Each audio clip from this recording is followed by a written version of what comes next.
So last time when we met, we had a elaborate discussion text 2, and I had kind of given an overview of text 3, but we have not read the purport if I'm correct. So we'll quickly read through the purport, take any questions if we have on that discussion in text 3, and then our major focus for today would be text 4 of Īśopaniṣad.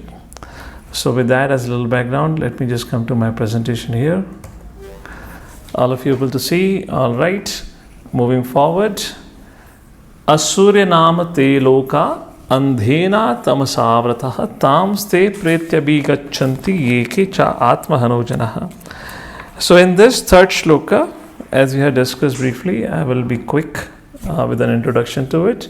It is explained the result of those who do not follow the path of the God, the path of the Supreme Lord, who do not believe in the existence of the Lord, who do not follow Vedic principles, what happens to them?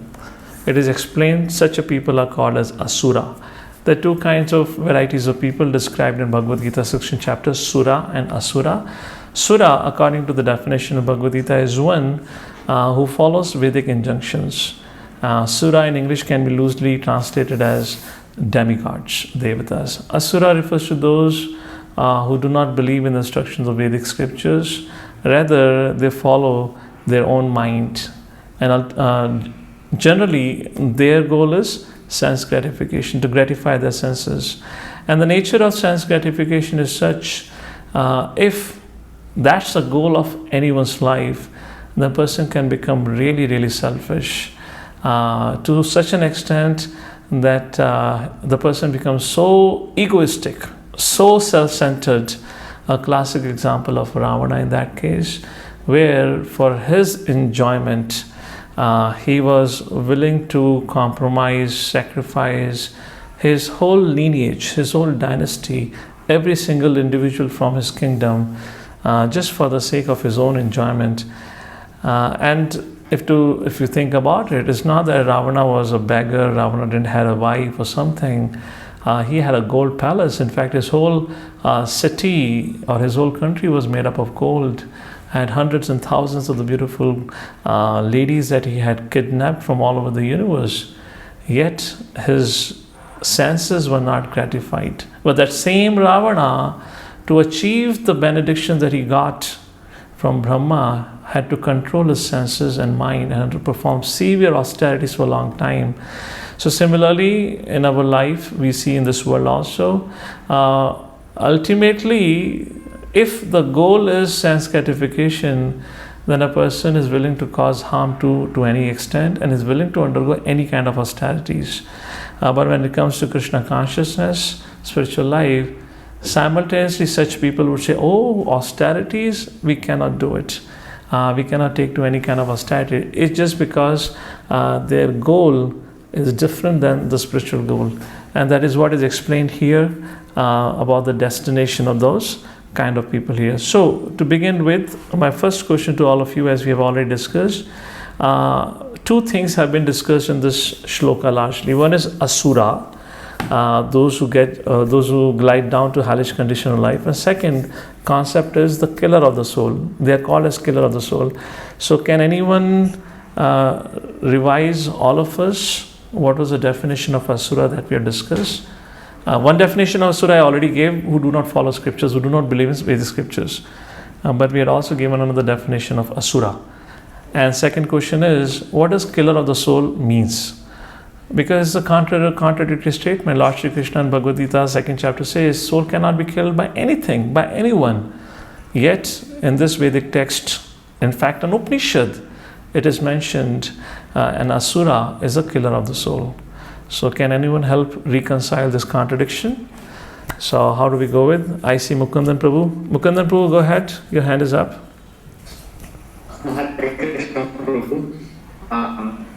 Human life is meant for God realization. It's a life of responsibilities and it's meant for God realization. But if a person doesn't recognize that and spends his time only in self-gratification, then he is called a killer of the soul. Yes, he's called killer of the soul. Great, that's the idea. Thank you. That really correct. Killer of the soul. There is a little more to it. Mukundar, you're correct. Again, coming back to the very first question, what is the definition of asura? We'll get another definition of asura. So those of you wish to give answer, they can raise your hand. I see here Sandeep. Sandeep, go ahead. Yeah, Hare Krishna. Hare Krishna. Asura consists of two words, Asu and Ra. That's what you told us. Asu is Pranvayu, Ra is Ramantes. Yes. One who enjoys too much in the bodily, with the body and defects with the body, enjoy too much with the body. Yes. One who is always looking after the comforts of the body or enjoyment of the body, that's all is also called as asura. Thank you. So Mukundar Prabhu gave one definition of killer of the soul. Anyone wishes to add something to it? Yes, Mother Medhavni, your hand is up. Hare Krishna. Yes. Having got this human form of life, if we don't utilize the human body to achieve the perfection that one can achieve, and actually, act in such a way that one glides down to the lower species, then one actually is not utilizing his human form of life, then such engagement in such activities actually is amounting to killing the soul, because we are not allowing the soul to attain what it can attain in the human body. What it is supposed to attain. You both, Yasan and Mukundar Prabhu had emphasized on the negative aspect. But what is the positive aspect of it? The killer of the soul, both of you are correct. The killer of soul. Why killer of the soul? Because the soul can only be happy in relationship with the Supreme Personality of Godhead. And because the soul has been deprived of that opportunity to serve the Supreme Lord, the Supreme Father, therefore such a person who deprives himself of his highest self-interest is said to be the killer of the soul, which covers the aspect of one who misuses the human form of life. Is that okay? So the first aspect had to be given emphasis, because that's the key point of it. So these were the two things, major things, which have been elaborated in this verse here. We had also looked at an overview. So fine. Had we read last time purports, or I had just given you overview? Okay, so can we just quickly read through the purport then? Let's go para by para. I guess I had given the summary last time. We can just go through with it. If there is any one or two points, we'll discuss on that. Hare Krishna. Would anyone like to read it? I would request who is the host right now. Can Hainam Prabhu, you can manage that, please. You can, I unmuted Shivam and Hare Krishna Prabhu. Yes, Prabhu. Human life is distinguished from animal life due to its heavy responsibilities. Those who are cognizant of these responsibilities and who work in that spirit are called suras, or the godly persons. And those who are neglectful of these responsibilities or have no information of them are called as asuras, or the demons. Throughout the universe, there are only these two types of human beings. In the Rig Veda, it is stated that the suras always aim at the lotus feet of the Supreme Lord Vishnu and act accordingly. Their ways are as illuminated as the path of the sun. Shall I read other one? Intelligent human beings. Can I continue, Prabhu? Yeah, looks like some TV is playing at the background or somebody. Sorry, Prabhu. My daughter, Prabhu, sorry. No, that's okay. Intelligent human beings must always remember that the soul obtains a human form after an evolution of many millions of years in the cycle of transmigration. The material world is sometimes compared to an ocean, and the human body is compared to a solid boat designed especially to cross this ocean. The Vedic scriptures and the acharyas, or the saintly teachers, are compared to expert boatmen, and the facilities of the human body are compared to favorable breezes that help the boat fly smoothly to its desired destination. If, with all these qualities, a human being does not fully utilize his life for self-realization, he must be considered Atmaha, the killer of the soul. Śrī Īśopaniṣad warns in clear terms that the killer of the soul is destined to enter into the darkest region of ignorance to suffer perpetually. Thank you. Thank you. So, something, the very first paragraph talks about Sura and Asura, which we had discussed earlier, and we had a quick revision of today also. I would like to highlight something which is mentioned in the second paragraph in the first initial 2-3 lines, where it is mentioned, intelligent human beings must always remember that this particular form of body is obtained after an evolution of many millions of years of transmigration of the soul. We had discussed last time when we were giving you the overview of this verse. We had quoted verses from 11th canto as well as from the 3rd canto of Srimad Bhagavatam, that how human form of life is very rare, very sacred.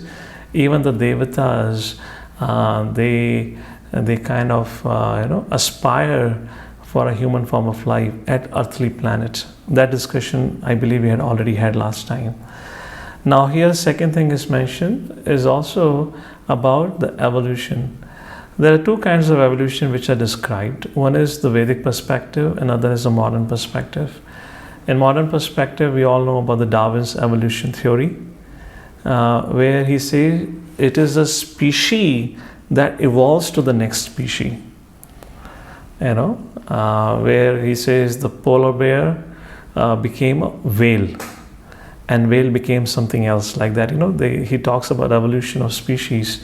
However, Padma Puran, where this particular verse comes about the 8.4 million, the divisions of the species, actually describes, or the way the scripture says, that these species have existed from the beginning of time.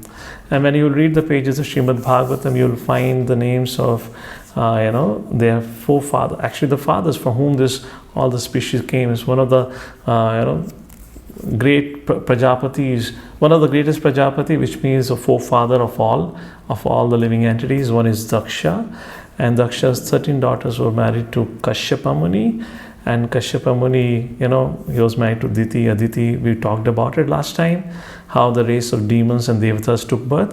And so does all this plant, animal species, they have all come from these Prajapatis, They were the one who kind of brought about this 8.4 million varieties of species in this world. So Vedic paradigm or Vedic scripture says that all these 8.4 million bodies had existed from beginning, and after going through this whole cycle of 8.4 million lifetimes, of course we don't know exactly if we have gone through 8.4 million lifetimes or we have hopped through different species to get to this human form of life that you and I have it today. But the Vedic scriptures are very clear that we have got this human form of life after a long, long time. Even if you think that no, in my previous lives I was a human being, maybe because of my kapayas karma, again I've got a human birth. But this is for sure for most of us, this is one life where we have got an opportunity to remember Krishna. This is one life where we got an opportunity to chant Krishna's name, to serve Krishna. And that is what is being highlighted here. And one who does not understand this, who do not recognize the rarity of human form of life, lives like an animal for trying to fulfill ahar nidra bhaya maithunam. Such a person is said to be killer of the soul. Simultaneously, all of us who have taken to the path of bhakti, if you don't become serious in Krishna consciousness, of course all of you are very serious, that's the reason you have taken out your time to take part in this 2-year course of Bhakti Shastri, which is indeed very laudable, and I'm pretty sure very pleasing to Srila Prabhupada and everyone, all our acharyas and senior leaders, is definitely a sign of your seriousness. But even those who take to Krishna consciousness but do not become serious, if they remain lukewarm, and they would also be more or less into this category where they did not take the advantage of human form of life. Following in the next verse, there is a discussion about the higher duties of human beings. We can ask somebody else read it out.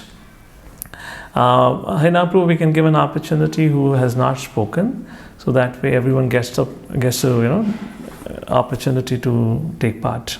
Please go ahead. Third paragraph now. There are swines, dogs, camels, asses, etc., whose economic necessities are just as important to them as to us. But the economic problems of these animals are solved only under nasty and unpleasant conditions. The human being is given all facilities for a comfortable life by the laws of nature because the human form of life is more important and valuable than animal life. Why is man given a better life than that of the swine and other animals? Why is a highly placed government servant given better facilities than those of an ordinary clerk? The answer is that a highly placed officer has to discharge duties of a higher nature. Similarly, the duties human beings have to perform are higher than those of animals, who are always engaged in simply feeding their hungry stomachs. Yet the modern soul-killing civilization has only increased the problems of the hungry stomach. When we approach a polished animal in the form of a modern civilized man and ask him to take interest in self-realization, he will say that he simply wants to work to satisfy his stomach and that there is no need of self-realization for a hungry man. The laws of nature are Continue, please. Go ahead. Yeah. Sorry, Prabhu. The laws of nature are so cruel, however, that despite his denunciation of the need for self-realization and his eagerness to work hard to fill his stomach, he is always threatened by unemployment. Yeah, I'll request Mother Medhavani to keep the screen on because here in my book, the paragraphs are differently distributed. Can you have the screen on? What we were showing right now, so I can take a look at it. So 2-3 points were mentioned here. The first point is about why a man is given a better life than animals. So we all know as a human being, we have a higher intelligence, better intelligence than the animals. But what is the use of this intelligence? At large, Srila Prabhupada would always say, at large, we are misusing this intelligence just to create a better facilities for ahara, nidra, bhaya, maithanam, which means sleeping, eating, mating, and defending. How does it make a difference when a person goes to sleep? Somebody goes to sleep on a king-size bed and a dog goes to sleep on the street. When you're fast asleep, it just doesn't matter. So that's the point. So human form of life is just not meant to provide a better facilities for basic necessities of life. And how much ever we fulfill these basic necessities of eating, sleeping, mating, and defending, yet it just does not satisfy our heart or contents us. So what is that? What we should be looking for, which is provided in the human form of life, is the spiritual happiness. Happiness is categorized at 4 levels. This is a fundamental subject, so I will not go in details. I believe all of you will be aware of it. Happiness at physical level, happiness at emotional level, happiness at intellectual level, and happiness at spiritual level. At large, the society today, if they aspire, they look after, or they searches after any happiness that is physical level, where through the gross activities they try to gratify their senses and mind. Not even mind, but the senses largely. Higher than that is emotional happiness, or you can say happiness as a mental platform. Emotional happiness, which largely comes with the relationships. When you have, good relationship, and we all would have an experience if you're meeting with our good friends or a relative, brother, sister, spouse, whatnot, after a long time, and then sometimes in their association we even forget or ignore the basic necessities and needs of the body, like eating, sleeping, and whatnot, which means that gives a higher pleasure than the basic necessities. That's the reason we are able to forego. Higher than that is described as intellectual happiness. That intellectual happiness which absorbs us so much, the person is willing to let go of physical and even emotional happiness. A classic example which I often quote is of APJ Abdul Kalam. When he retired, a very famous scientist, president of India at one point in time, I'm pretty sure if you're aware of him. When he retired, he didn't got married. He was asked, my dear sir, why didn't you got married? And he said he entered the ISRO, I believe, where he worked at. He entered the research lab at the age of 17 and 18 when he was a young boy. And when he came out, he was already 72-year-old. There was no time left for him to get married. In other words, he was so absorbed in research activities, he just could let go of the basic needs of the body as well as emotional needs. And I'm pretty sure you might have seen people in the world, they don't care for their food sometime. They're researching, working hard, many time in innovating. And highest than that is spiritual happiness, wherein you can find examples for all previous three being given up, letting go. For example, Jiva Goswami, just to give an example, not even Jiva Goswami, all the 6 Goswamis, we're going to talk about Goswamis tomorrow at the beginning of our Nectar of Devotion introduction. Take an example of all the Goswamis, great intellectuals, very wealthy, everything they had, they had everything with them. They gave up everything, became a mendicant, began to live in the forest of Vrindavan, and every night they would sleep under different trees. So this is just a little example, which is what Prabhupada is trying to explain. The man is given a better life than an animal's because it has a higher responsibility to accomplish. And the second point in this paragraph is mentioned about the soul-killing civilization, where Prabhupada says the soul-killing civilization has only increased the problems of hungry stomach. Why? What does it mean? The soul-killing modern civilization has only increased the problems of hungry stomach. It seems like there are so many different avenues for individuals to work and earn. But why Prabhupada is saying more people are hungry now than before? Quick thought if any one of you have. And the second point which Prabhupada mentioned, the third point which Prabhupada mentioned is the laws of nature are so cruel that in spite of working or desiring to work hard for your maintenance, there is always the question of unemployment, even after giving up the prospect of self-realization.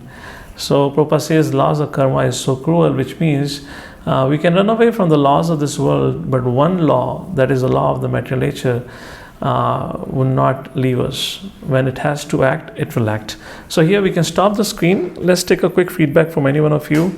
What does it mean when Prabhupada says the modern civilization has only increased the problems of a hungry stomach? What do you understand by this statement here? Many have hands up. Mother Taruni Gopika, go ahead please. So I raised the hand for reading, but first Okay. what I understand is one way to understand could be still the stomach is only getting fed, but the soul is still hungry. So we can take in that. Okay, but that is something we can call as reading between the lines.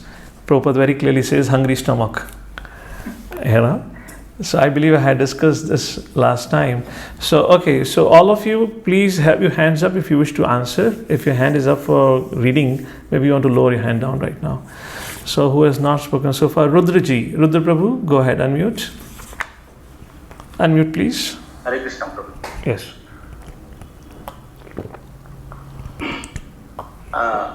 We are given this human form of life not to work hard like asses, swine and dogs, but to attain the highest perfection of life. If we do not care for self-realization, the laws of nature... you are reading the next paragraph? Yeah. Oh no, I was like, I thought you're giving an answer. Okay, no, I have a question. I have asked a question here. Prabhuji, I just, can I say something? Yes, please. So Prabhuji, actually our wants are unlimited, and out of that, when our wants are unlimited, we are more engrossed in our material, in this material world, and we fail to realize our spiritual goal.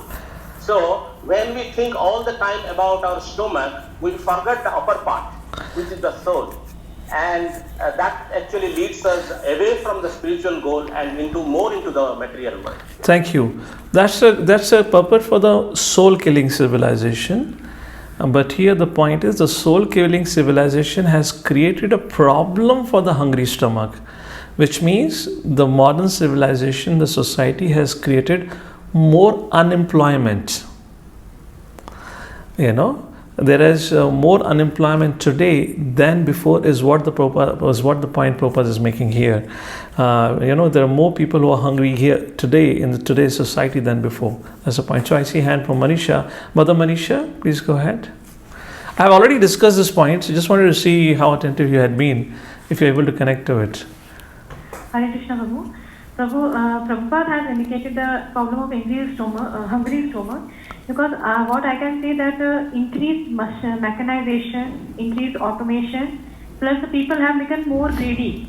So they kept store for them only. They don't give, the principle of giving has been so much contracted. And the other thing is that loss of satisfaction also. Great, thank you, thank you. So this is relating to Varnashrama Dharma, where there was a natural way of living. Everyone had their own, kind of a profession, Brahmana, Kshatriya, Vaishya, Shudra. But since this whole industrialization began, Prabhupada would speak many times very strongly since industrialization. Prabhupada said, why have you introduced tractors in the farmland? Because you've introduced tractors, you have taken off the livelihood of 10 men. Wherein the 10 men could have been engaged, and now even the bull could have been engaged. You have taken not only engagement of a man, but you have taken engagement of a bull also. Because of all this automation, industrialization, we have made man unemployed. And the more man is unemployed, there will be more crime. There will be more dissatisfaction in the society. There will be more trouble. And that's the reason, as we are moving forward in the 21st century, you'll see the disparity between the economic classes is just becoming more and more wider.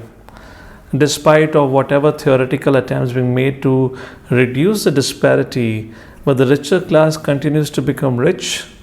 The one which is below poverty line or around poverty line either stays on the poverty line or either continues to go downward. And particularly capitalistic societies like America, there is a very severe disparity. Largely, they don't have a middle class. I would say it is India which has a flourishing middle class, where you have the maximum, good amount, not maximum, good amount of population and middle class. But in the Western countries, you don't have that. And that's the reason, being opulent, being, rich in terms of their opulence and affluence and everything with resources, yet they're not able to reduce the crime rates. And that's the point here. Next paragraph now regarding we are not supposed to work hard. Please go ahead. Somebody else can read now. So we are given this human form of life not to work hard like asses, swine and dogs, but to attain the highest perfection of life. If we do not care for self-realization, the laws of nature force us to work very hard, even though we may not want to do so. Human beings in this age have been forced to work hard like the asses and bullocks that pull carts. Some of the regions where the asuras are sent to work are revealed with this mantra of Śrī Īśopaniṣad. If a man fails to discharge his duties as a human being, he is forced to transmigrate to the Asura planets and take birth in degraded species of life to work hard in ignorance and darkness. Should I continue? Yes, please continue. Yes. In the Bhagavad Gita 6.41 to 43, it is stated that a man who Okay. Anshul, we can pause because now the theme is changing here.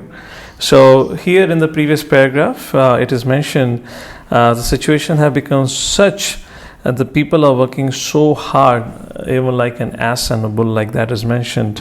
And finally, such people are forced, to work in a situation and conditions, Prabhupada is saying, which is described in a verse like this, Asura Namate Loka, like that. So that is what is explained here. In other words, the situation of a mankind has become so worse today. In many factors, our situation have degraded in comparison to animals also. It's pretty interesting if you note, you take a Ramayana, you read Mahabharata, even Puranas, there is never ever a story or a reference of somebody committing suicide.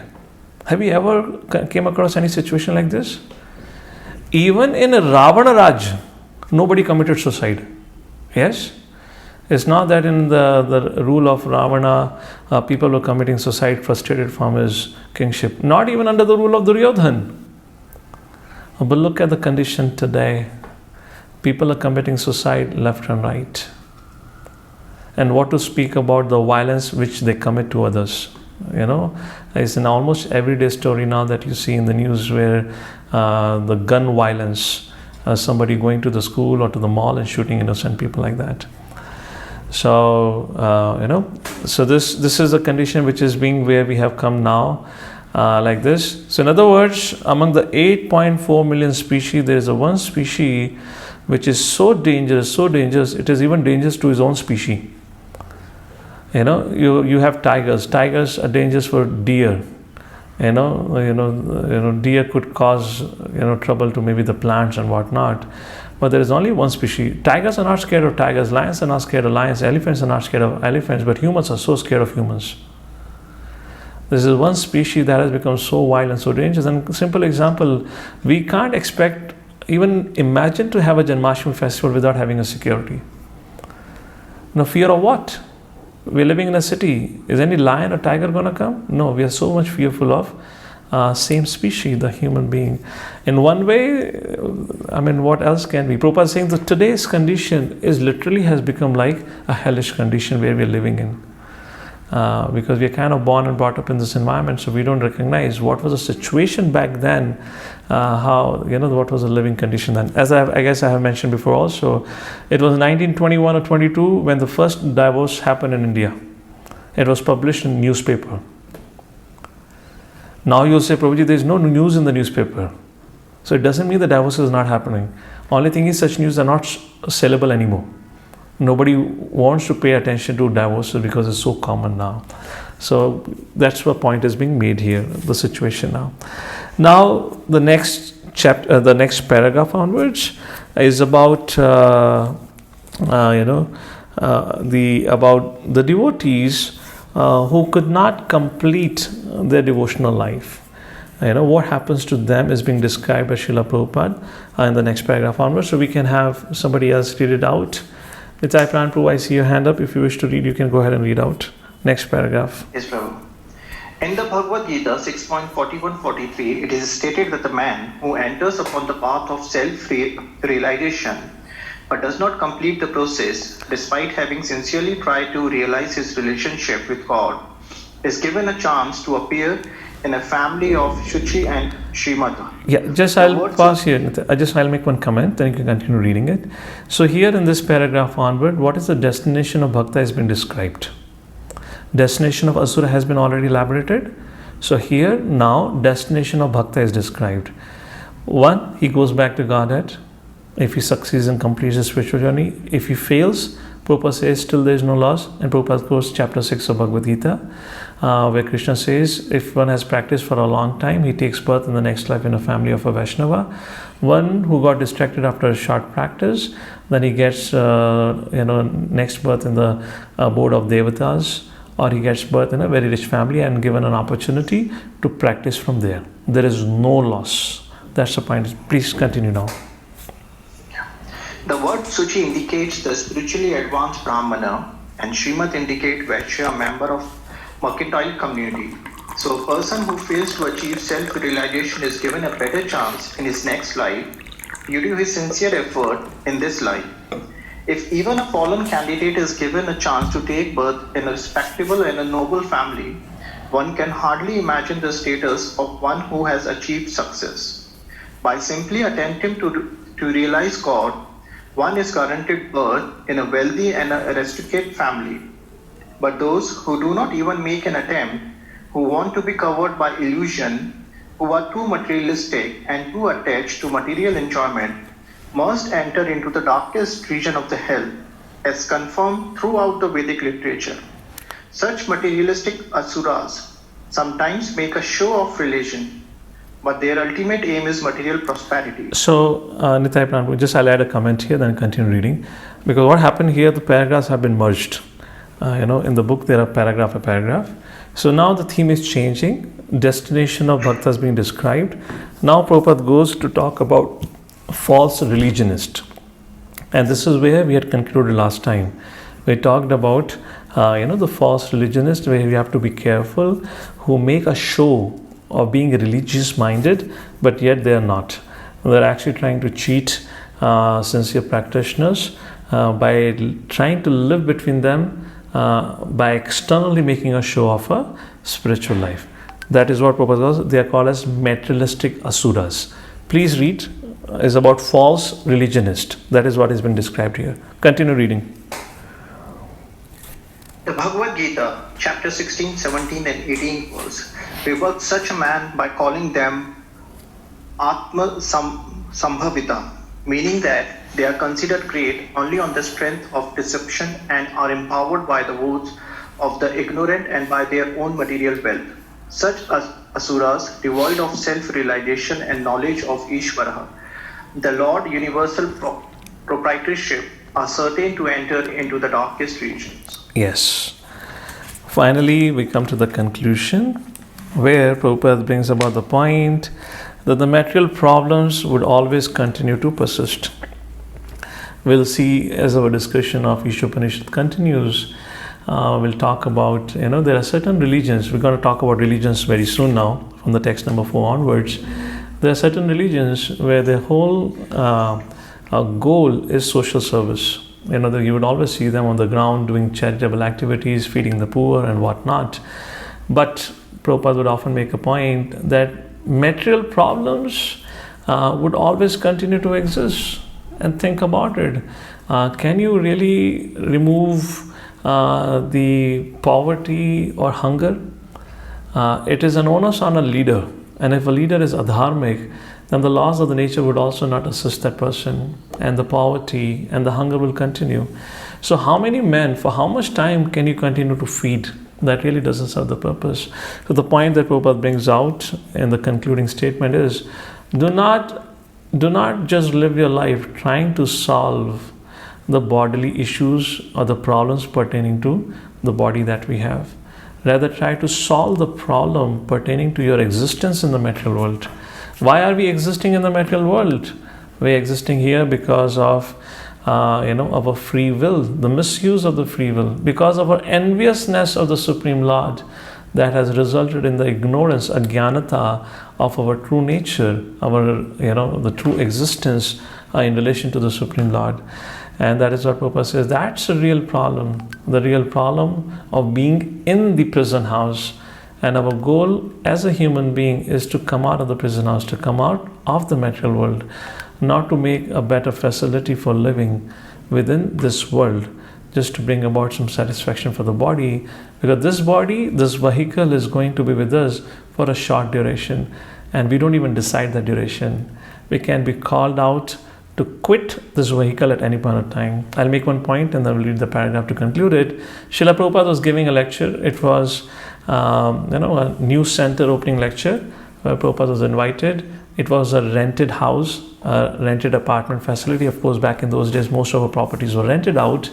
And Prabhupada came, Prabhupada sat on the Vyasasana and began to give a lecture. And Prabhupada started with a very interesting way. He said, so we all here are tenants. This is a rented property.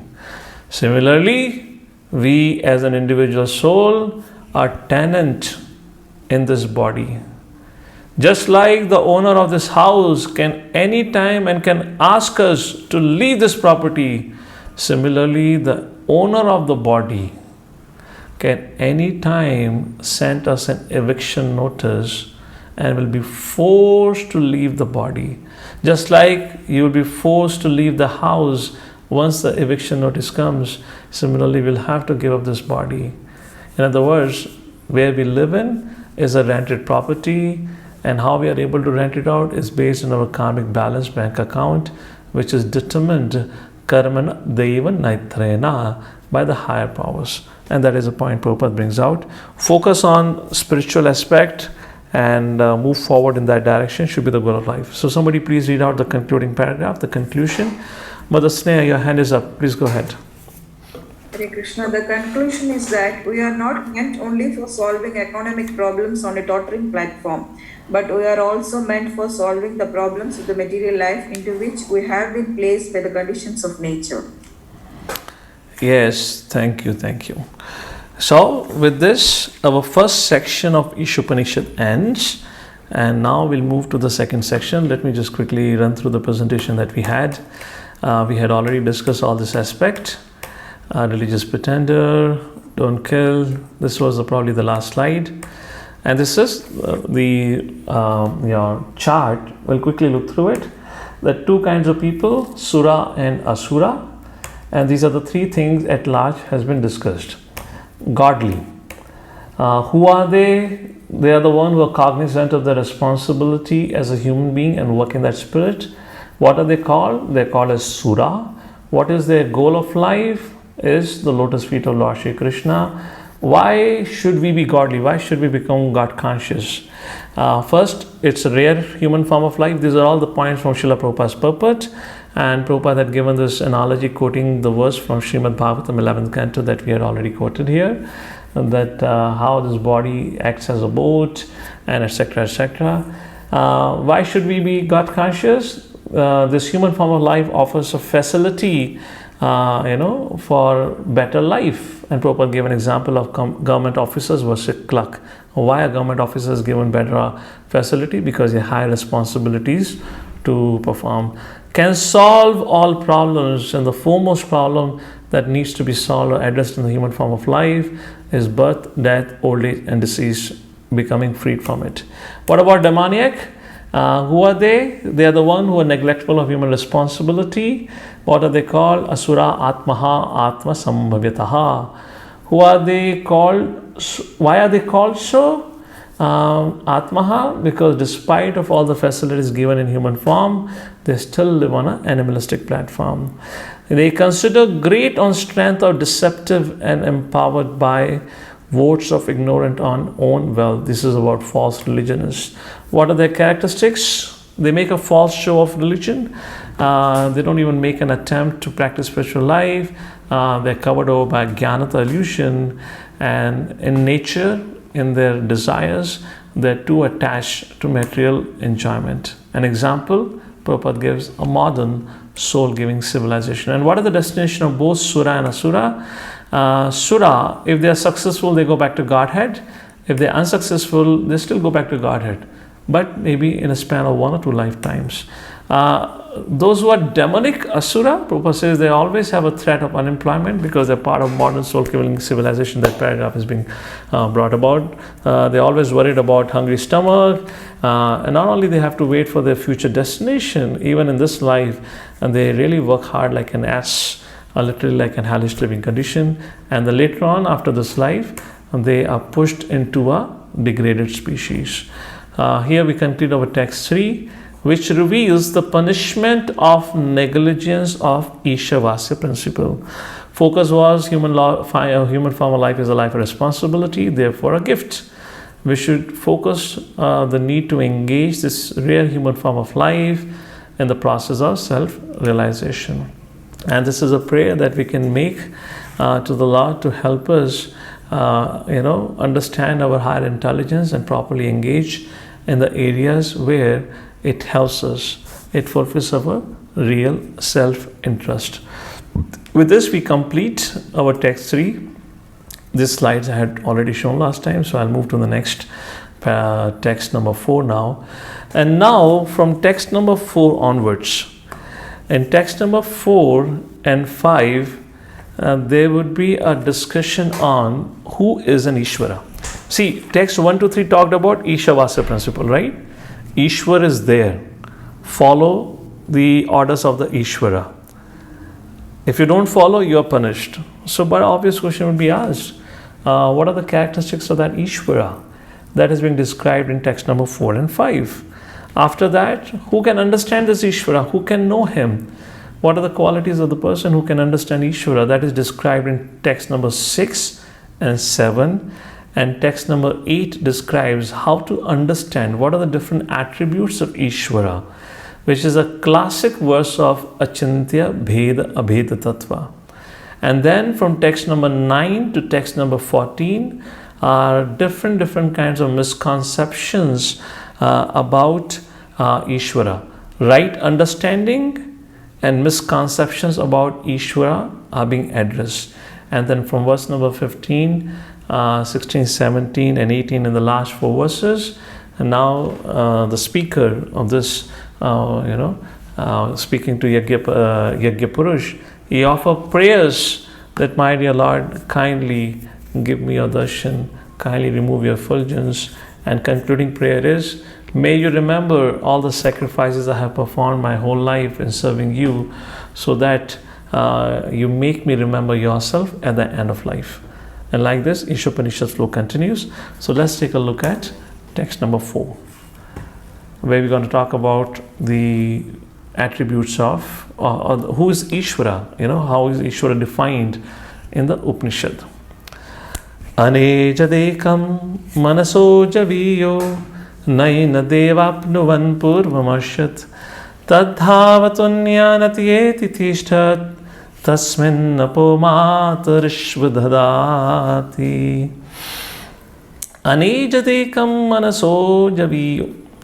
So this verse describes what is absolute truth, and it begins with describing the achintya, inconceivable nature of that absolute truth, which is the key concept of text 4 as well as of text 5. We'll take a look at text 5 next time, but text 4, let's focus on it. Inconceivable nature. Anejadekam manaso javiyo nainad devapnuvan purvamashat. How it is inconceivable, the nature of the absolute truth, even the devatas cannot approach him. He is so inconceivable. Tadhavatonyanatyeti tishtat tasmin apumatarishvadadati. Tadhavatonyanatyeti tishtat. Although sitting at one place, which is at one place, Goloka Vrindavan, he controls everyone and everything. And that is what the inconceivable nature is being described here. This is one translation which is given by Bhaktivinoda Thakur, and we'll take a look at the translation which is given by Srila Prabhupada here. Anyone would like to read the translation, please? We can be quick in reading. Can I read too? Please.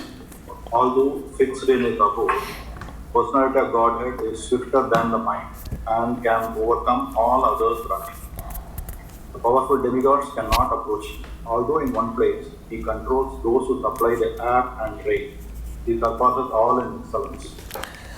Yes, so he is different than the devatas. That is one point. He cannot be approached by devatas. That is a second point. Third, he is a controller of the devatas. That is a third point here. And another point which is mentioned is Anejadekam manaso javiyo. He is swifter than the mind. This is how Srila Prabhupada describes. He is swifter than the mind and can overcome all others running. So Prabhupada says when the features of the Lord or characteristics of the Lord is being described and being swifter than the mind, what does it mean? It means it must be having a form. Then only we can say that he can run faster than anyone and everyone else. So we'll take a look at it, this verse. It could be a little complicated at the first go, but we'll see it. So text number 4, the connection here is, this verse explains why the Atmaha, the killer of the soul, cannot understand the Supreme Personality of Godhead. The Lord is inconceivable. Now what is the meaning of inconceivable? Something is inconceivable means, by that definition means we cannot understand. In other words, we cannot understand the absolute truth by our own endeavors, by our own limited intelligence. It is only possible when he reveals himself to us. And Krishna does not reveal himself to the asuras. That is a point that asuras cannot ever understand. So the main theme of this verse is Krishna is living in his abode, Goloka Vrindavan, yet simultaneously he is found everywhere. And this cannot be realized by speculation, but is only possible by his mercy. So the very first aspect here is about the inconceivable nature. In other words, the Lord cannot be understood by non-devotees, but Lord is attracted to the love of his devotees and can reveal himself to them very easily. Let's take a look at some of the references from Srimad Bhagavatam regarding this. This is the verse spoken by Uddhava describing the entry of Maitra Muni in the third canto of Srimad Bhagavatam, where Uddhava was in the audience of Lord Shri Krishna, and Lord Shri Krishna was speaking to Uddhava, and at that point of time, suddenly Maitra Muni entered, and then Uddhava speaks. Tasyanuraktasya muner mukunda pramoda bhavanata kandarasya ashanvato mam anuragahasa samikshaya vishramayan uvacha. So the Muni explains, Tasya anuraktasya muni, that is Maitra Muni, Mukunda. Anuraktasya Mukunda, one who was very attached to Lord Mukunda. Maitra Muni was greatly attached to Lord Shri Krishna, and he was listening in a pleasing attitude with his shoulder lowered. With a smile and a particular glance upon me, having allowed me to rest, the Lord spoke as follows. So here, there's a conversation going on between Lord Shri Krishna and Uddhava, and Maitra Muni enters. With all his humility, he sits down with his shoulder lower, which means a sign of humility, you know. You don't sit like this in front of a senior, you know, you're a little bit naturally, when you're humble, you bend down. So it's being described here with full attention, rapt attention. Maitra Muni listens to everything that Lord Shri Krishna is speaking to Uddhava. And Uddhava explained, Lord, with a smile and a particular glance upon me, having allowed me to rest, Lord began to speak. A very beautiful purport Srila Prabhupada writes to this particular verse. We can have somebody who read out here who has not read so far. It'll be nice if everyone gets a chance. It will help you to remain attentive. Mother Shweta, your hand is up. Please go ahead, unmute yourself. Both Uddhava and Maitreya was grateful. The Lord's attention was more on Uddhava because he was a spotlessly pure devotee. A Gyan Bhakta, or one whose devotion is mixed with the monistic viewpoint, is not a pure devotee. Although Maitreya was a devotee, his devotion was mixed. The Lord reciprocated with his devotees on the basis of transcendental love and not on the basis of philosophical knowledge or speculative ability. In the transcendental loving service of the Lord, there is no place for monastic knowledge or speculative activity. The gopis in Vrindavan were neither highly learned scholars nor mystic yogis. They had spontaneous love for the Lord, and thus he became their heart and soul. And the gopis also became the heart and soul of the Lord. Lord Chaitanya approved the relationship of the gopis with the Lord as Shastri. Herein, the Lord's attitude towards Uddhava was more intimate than with Maitreya. Hare Krishna. So here Prabhupada is explaining Maitra Muni was a Jnani, Muni, monist. So although Maitra Muni had come to the assembly, yet Lord Shri Krishna kept his attention at Uddhava. So Prabhupada is describing, although Maitra Muni had that attraction for the Lord, yet he was not a pure devotee. So the point mentioned here is, although Maitra Muni was awarded that opportunity by the will of the Lord to come in the association of the Lord, yet Maitra Muni did not got that merciful glance as Uddhava received, as Uddhava was receiving. And Prabhupada mentioned in the purport very clearly, Lord Shri Krishna is not attracted at all. Monistic knowledge means jnana, or the fruitive activities, or by the karma. Lord only knows to reciprocate to the love of his devotees. That's the reason Krishna says, very beautiful verse that comes in 9th chapter 26 verse of Bhagavad Gita, Pataram pushpam phalam toyam. You can offer me leaf, you can offer me pushpa, you can offer me phala, you can offer me toya. Toya means water. I will accept it, but there is a condition. Anyone knows what is the condition that Lord Shri Krishna puts? Hare Krishna. You can. Oh, our devotees cannot speak directly? Okay. So I don't know. Okay. Mother Taruni Gopika, unmute then, if I need to unmute. Yes. What is the condition? Offered with love and devotion. Yeah, Krishna did say it. If it is offered with jnana, if you can recite the shlokas very nicely, like this and that. Krishna says, Apattanam pushpam phalam toyam yome bhaktya prayachati. If it is offered with bhakti, then only can be understood.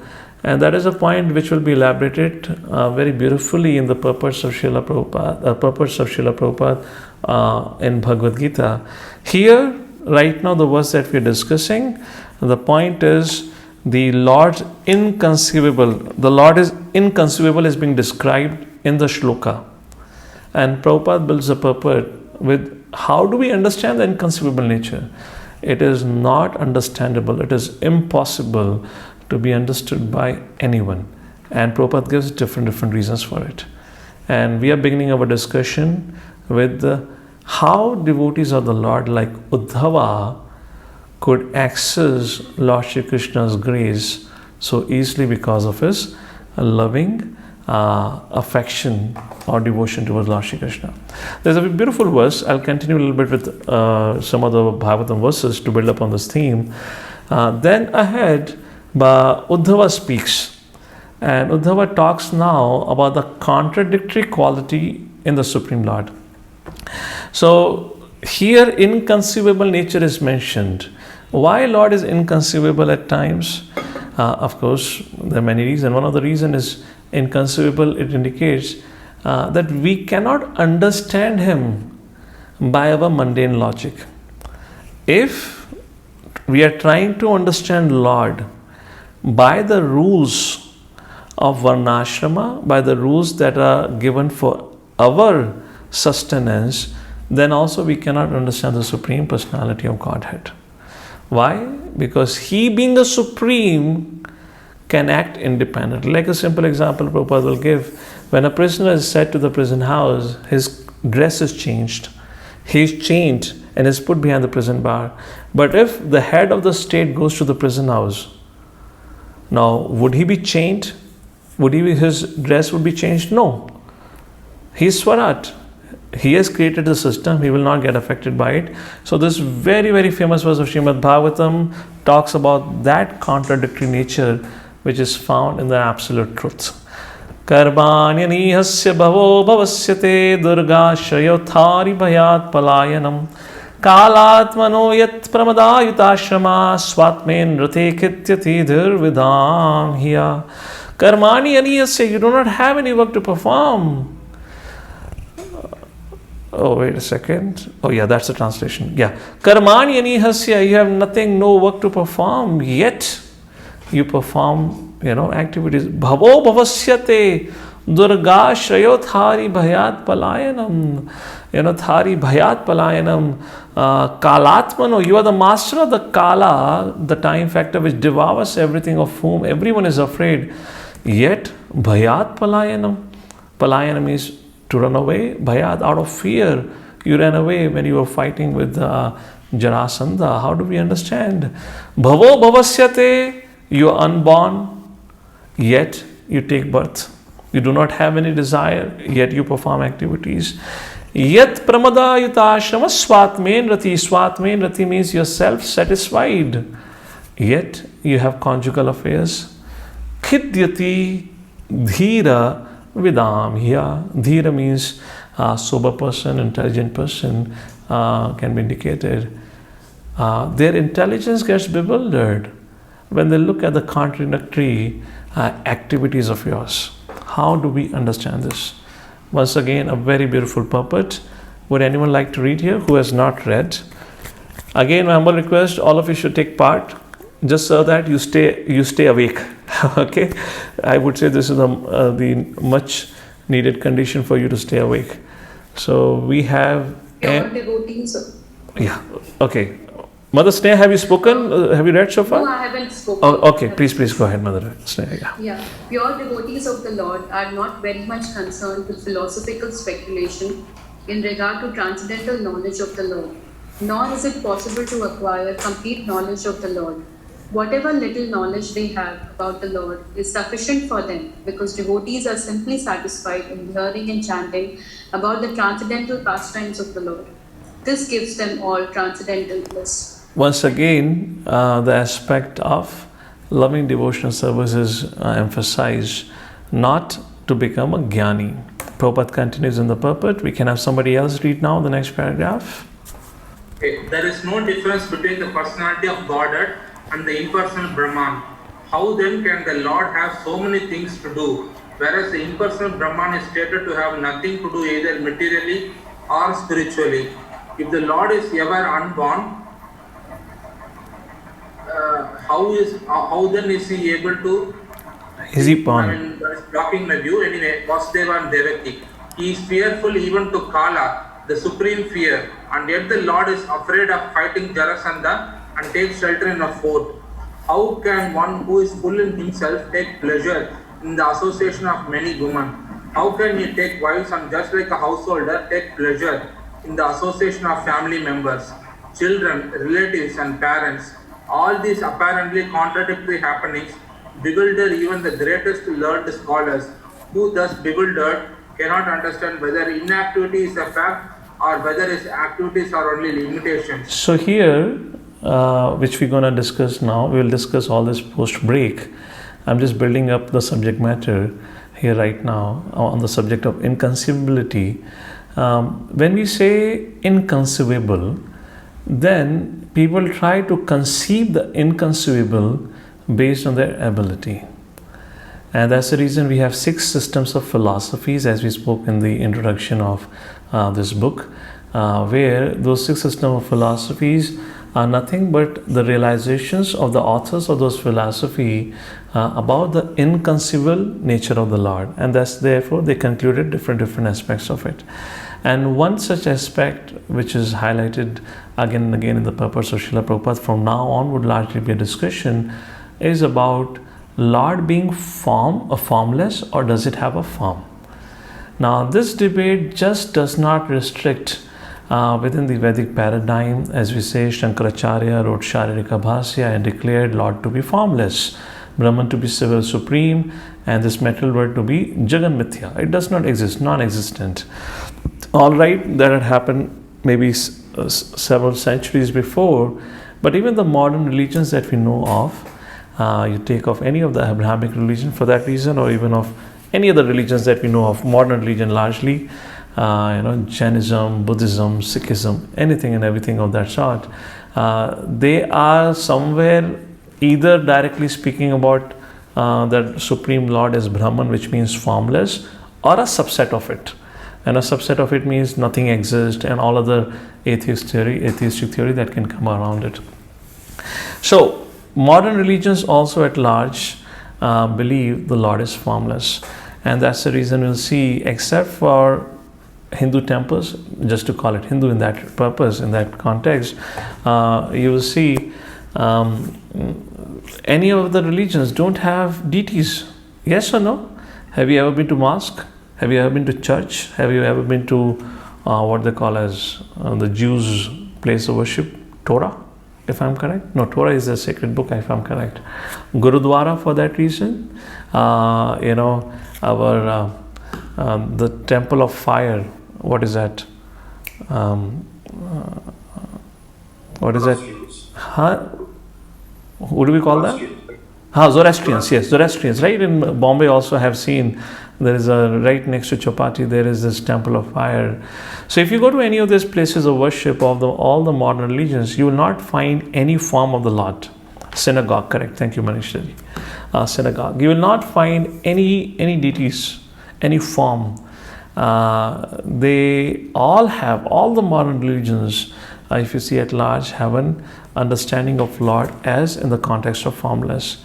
And some of the religions have taken a very, very violent attitude where they considered form. If the Lord is addressed in a form, they consider it blasphemy.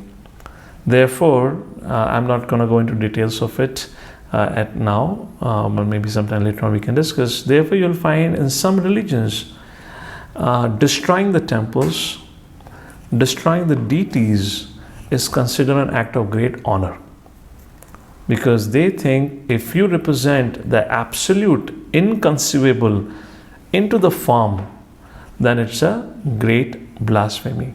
So this is a big subject matter which is very essential for us to understand why Srila Prabhupada back and again, time and again, criticizes Mayavadis.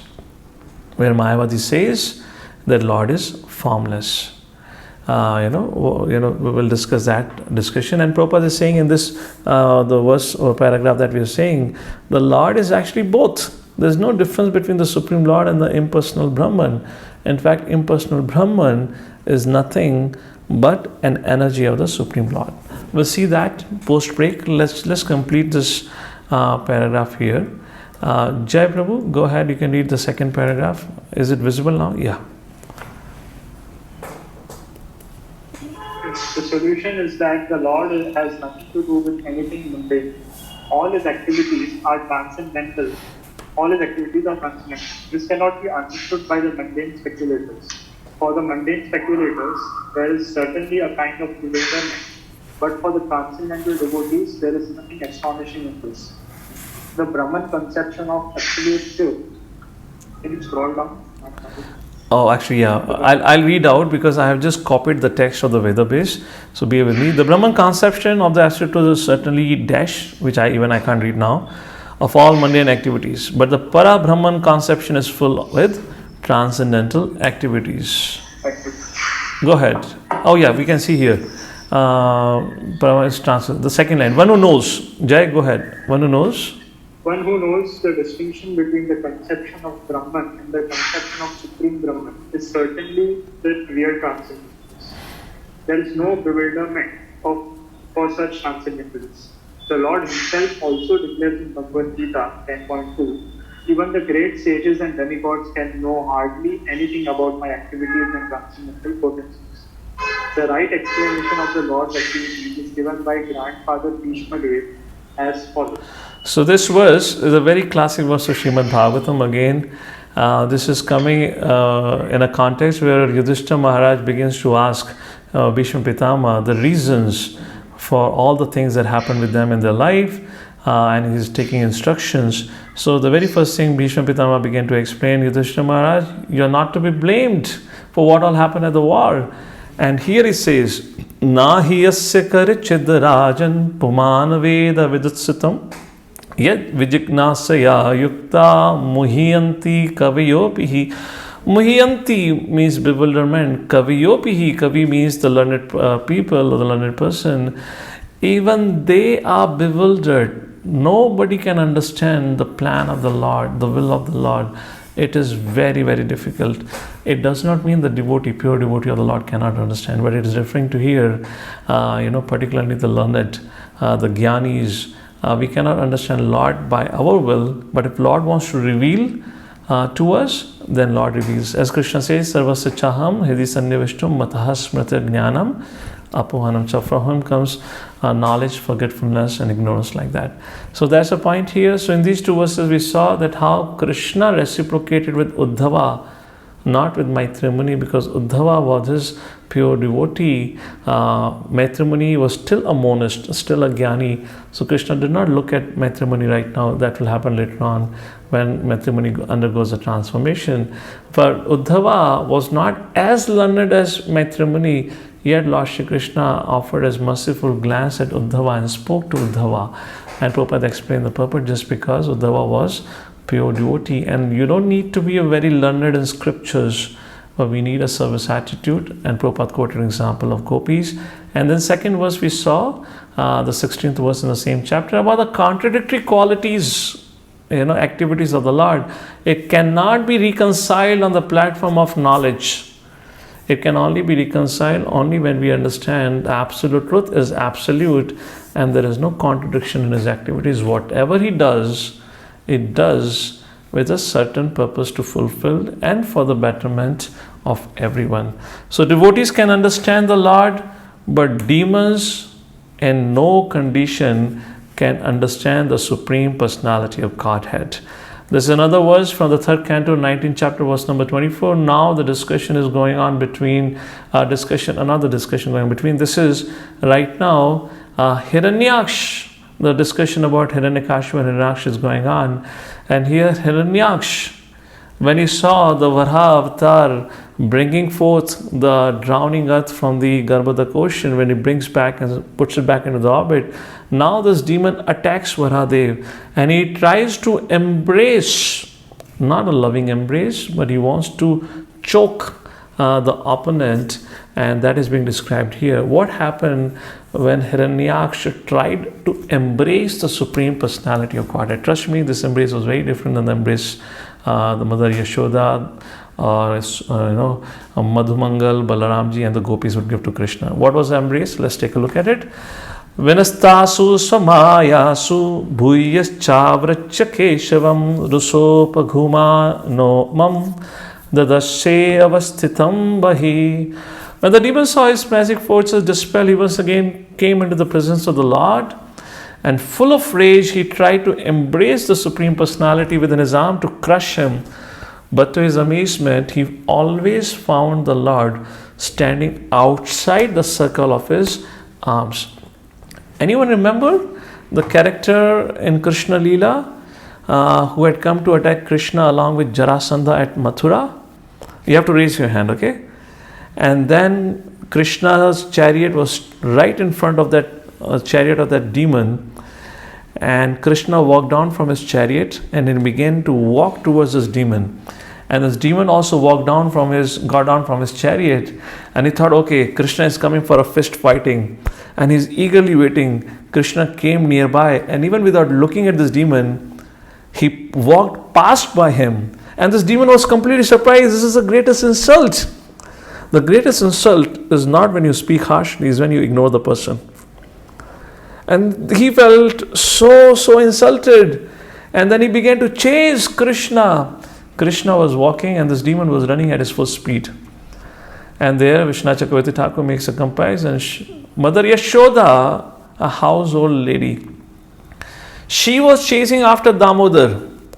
She could capture Damodar, but here a demon, a very powerful demon, he could not capture Krishna when Krishna was walking. In case of Yashoda, Krishna was running. Krishna was running, and then Mother Yashoda could capture Krishna. Here in this case, the demon is running and Krishna is walking, yet this demon could not capture. So who knows the name of this demon? Yes, Kalyavan. Correct. Is Kalyavan, like that. So let's go back to where am I? This particular verse. So is it visible to anyone, or should I only read it? In this verse, the Lord is just as faithful because he was demon facing in the beginning of creation. Keshava is also the name of Krishna. Krishna is the origin of all incarnations, and it is confirmed in Brahma Samhita that Govinda, the Supreme Personality of Godhead, exists simultaneously in his different incarnations and expansions. The demon's attempt to measure the Supreme Personality of Godhead is significant. The demon wanted to embrace him with his arms, thinking that with his limited arms he could capture the Absolute by material power. He did not know that God is the greatest of the great and the smallest of the small. No one can capture the Supreme Lord or bring him under his control. But the demonic person always attempts to measure the length and breadth of the Supreme Lord. By his inconceivable potency, the Lord can become the universal form, as explained in Bhagavad Gita, and at the same time, he can remain within the box of his devotees as their worshipable deity. There are many devotees who keep a statue of the Lord in a small box and carry it with them everywhere. Every morning, they worship the Lord in the box. The Supreme Lord Keshava, or the Personality of Godhead Krishna, is not bound by any measurement of or calculation. He can remain with his devotee in any form, yet he is unapproachable by any amount of by any amount of demonic activities. Thank you so much, Prabhuji. So again, you can see, are you able to see the inconceivable aspect? The best of the demon, the greatest of the demon, they are not able to capture the Lord. Yet the devotees of the Lord can keep the Lord in the very small box and worship him. So this Achintya Bheda Bhed Tattva that Sri Chaitanya Mahaprabhu gave us is such a profound philosophy and concept which alone reconciles the contradictions in the absolute truth. So I will pause here and we'll take a 5-minute break before we come back. But Hare Krishna, everyone. Glad to see you all back after this quick short 5-minute break. So continuing with our discussion. Recording in progress. Presentation is there? Yeah. So let's take a look at text 4 purport now.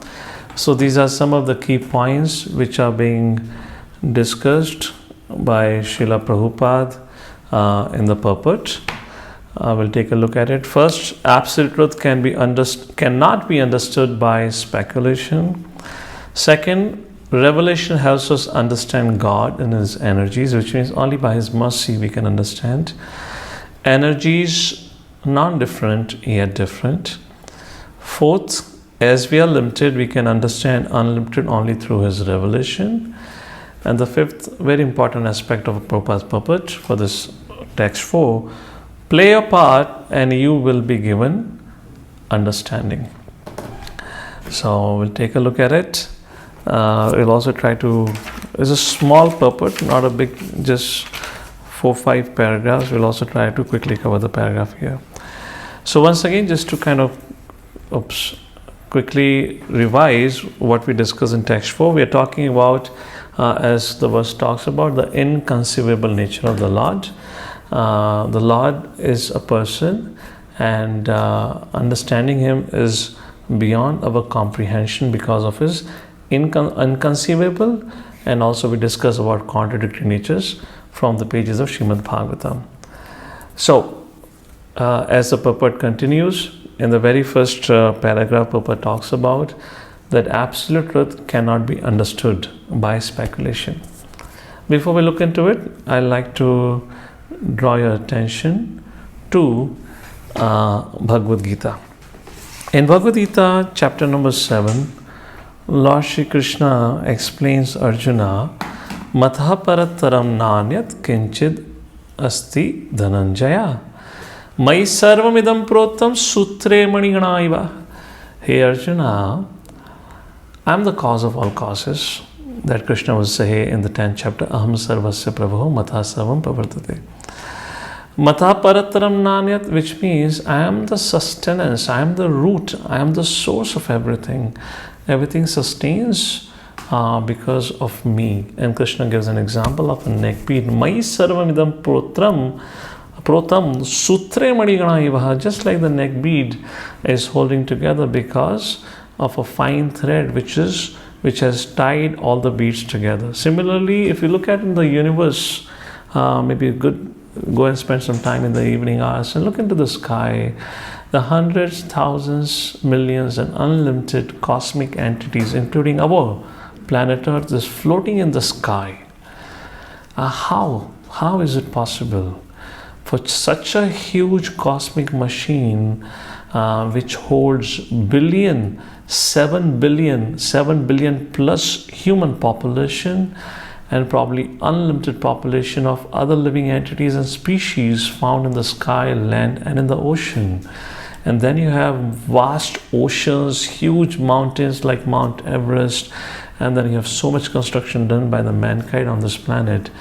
Despite that, this cosmic entity, balances off all the weight that we have put additionally and the weight which it already had because of the laws of the nature. How does it still continues to float in this whole cosmic creation? And Krishna says, it's because of me.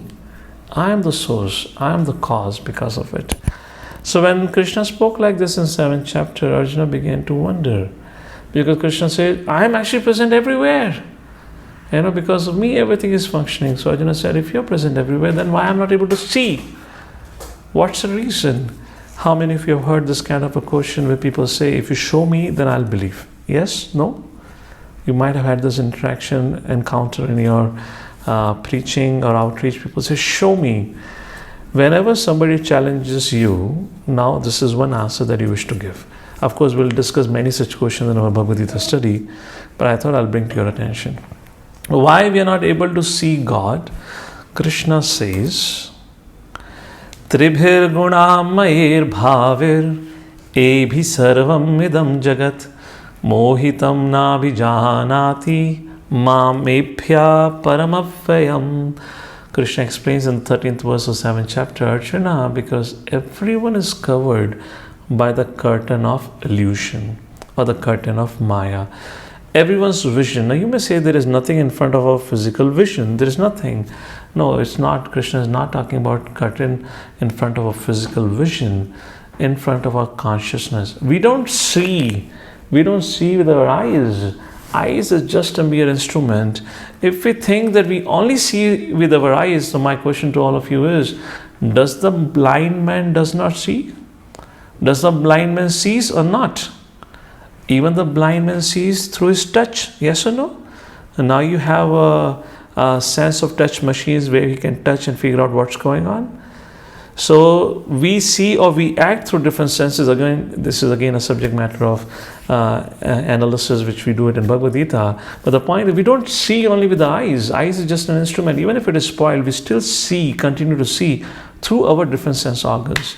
So when Krishna says, I have covered your vision with my illusory energy, which refers to our consciousness has been covered. Mohitam na abhijanati, and nobody understands that their consciousness has been covered over, because of which they fail to see me. And obviously Arjuna began to ponder, my dear Lord, how do we get rid of this illusion? Does anyone know what Lord Shri Krishna said in Bhagavad Gita next? How can you get rid of this illusion which Krishna describes as modes of material nature? I know we have not discussed Bhagavad Gita, but I just thought I'll ask you. Another very famous verse of Bhagavad Gita, 7th chapter, verse number 14. What does Lord Shri Krishna says? Yes, Mother Satya, by His mercy is always a standard answer. Correct, is always by His mercy. I'm asking precisely in this context, what did Lord Shri Krishna said? Okay, Mother Medavni, your hand is up. Please go ahead. दैवीहयेषु गुणमयी मम माया दुरत्यया मामेव ये प्रपद्यन्ते मायामेतां तरन्ति ते. So this energy of mine is very difficult to overcome, but one who surrenders unto me and who engages in my devotional service is able to cross over this. Devi, thank you, Mother. Devi Eshu Gunamayi Mama Maya Duratya Mayam Evam Mam Eva Prapadyante. One who surrenders unto me, Mam Eva Prapadyante Maya Etam Taranti. So Taranti means crossover. He crosses over the oceans on his signs by my mercy, when he takes my shelter. That's the point. So I was making a point, Lord Shri Krishna explains in Bhagavad Gita. I'm just giving one reference from Bhagavad Gita. There are many places again and again Krishna mentions it is not possible to understand me without bhakti. In fact, the conclusion of every chapter of Bhagavad Gita, you'll see Krishna emphasizes bhakti or bhakti yoga to be the highest means of understanding the Supreme Personality of Godhead. So therefore, coming back to the first paragraph, that is what Prabhupada explains. Prabhupada here quotes Brahma Samhita verse as it is by making a point. I'm reading the first few lines where Prabhupada says, the Supreme Lord, who is the absolute personality of Godhead, is not knowable even to the greatest philosophers through mental speculation. He can be known only by his devotees through his great mercy, and that's the reason we had kind of referred this section of chapter 7. And then Prabhupada quotes Brahma Samhita, and Prabhupada says as follows. This is the verse that Prabhupada quotes from Brahma Samhita. Panthastu koti shatavassara sampragamyo vayurathapi manaso munipungavanam sopyasti yat prapadasimni vichintya tattve Govindamadi Purusham Tamaham Bhajami. I'll read out the translation here that Prabhupada has given in the first paragraph. Brahmaji says in this verse that the non-devotee philosopher who can travel at the speed of the mind or at the velocity of the air, who can travel in the space for hundreds of years, will find the absolute truth still very far. far and far away from him, as described in the Upanishads. So this is the 34th verse, and then Srila Prabhupada quotes the next verse of Brahma Samhita, and that is a translation given in the Papat. And the next verse is as follows: Ananda Chinmaya Rasa Pratibhavet Bhavish Tabhirya Eva Nijarupataya Kalabhi Goloka Eva Nivasati Akhilatma Bhuto Govindamadi Purusham Tamaham Bhajami. And then Prabhupada speaks about it. As described in the Upanishads, the Absolute Personality of Godhead has his transcendental abode known as Krishna Lok, where he remains engaged in his pastimes. But by his inconceivable potency, he can simultaneously reach every part of the creative energy. In the Vishnu Puran, this potency is compared with the light and the heat of the fire. The fire can distribute its light and heat from one place, and similarly, the Absolute Personality of Godhead, although fixed up in the transcendental abode, can diffuse its different energies everywhere. So, two verses are quoted from Brahma Samhita. First verse says, a non-devotee just cannot understand whoever he is or she is. Either the non-devotee philosopher or the great scientist, even if they fly at the speed of the mind for hundreds and thousands of years, yet they will never reach the end of the universe. And second thing, the inconceivable nature of the Lord is explained, where the absolute truth, Krishna residing in Goloka Vrindavan, controls everything. Now this Krishna Lok or Vrindavan is beyond the material realm. When we don't understand everything of this world, how can we even imagine to understand things beyond this world? Forget about understanding things of this world. When we don't understand the things of this body itself, how can we think of understanding this world? How many of you wondered, suddenly anything happens to the body? You go to sleep peacefully in the night, and in the morning you wake up with probably a stomach ache or with a headache, and you wonder, what did I eat last evening? What happened? And how many times have you wondered again and again like this? When we don't know even what's happening with our body, here we are about to find out what's happening in the creation and what to say. People are here trying to figure out what's happening beyond the creation, beyond the material creation. So it is not possible through speculation. That's the first paragraph. So let's move forward. In the second paragraph, now Krishna talks about, Srila Prabhupada talks about that we can only understand Krishna through revelation. When Krishna gives us mercy, only through that we can understand. So we'll request somebody to please read out the second paragraph now. Such energies are innumerable. Anyone would like to read? Although his energies are innumerable, they can be divided into three principal categories: the internal potency, the marginal potency, and the external potency. There are hundreds and millions of subheadings to each of these categories. The dominating demigods who are empowered to control and administer such natural phenomena as air, light, and rain are all classified within the marginal potency of the absolute person. Lesser living beings, including humans, also belong to the Lord's marginal potency. The material world is the creation of the Lord's external potency, and the spiritual sky, where the kingdom of God is situated, is the manifestation of his internal potency. Thank you. Now, from here, the discussion begins about Lord's different energies. Prabhupada says there are three major categories: internal, external, marginal. This material world is a manifestation of external energy, spiritual world is a manifestation of internal energy, and all the devatas and the living entities are the manifestation of the marginal energy, jiva tattva, like that. And Prabhupada says in each and every one of them there are hundreds and millions of subheadings. These are three prominent energies, and there are millions and millions of energies. The question is, how do we understand? It is just not possible. We can only understand when an individual receives the grace or the Supreme Personality of Godhead. So question arises, what is the problem with speculation? Can't we understand anything by speculation? Well, speculation or hypothesis is not always wrong. It's not that Anuman Praman is always wrong.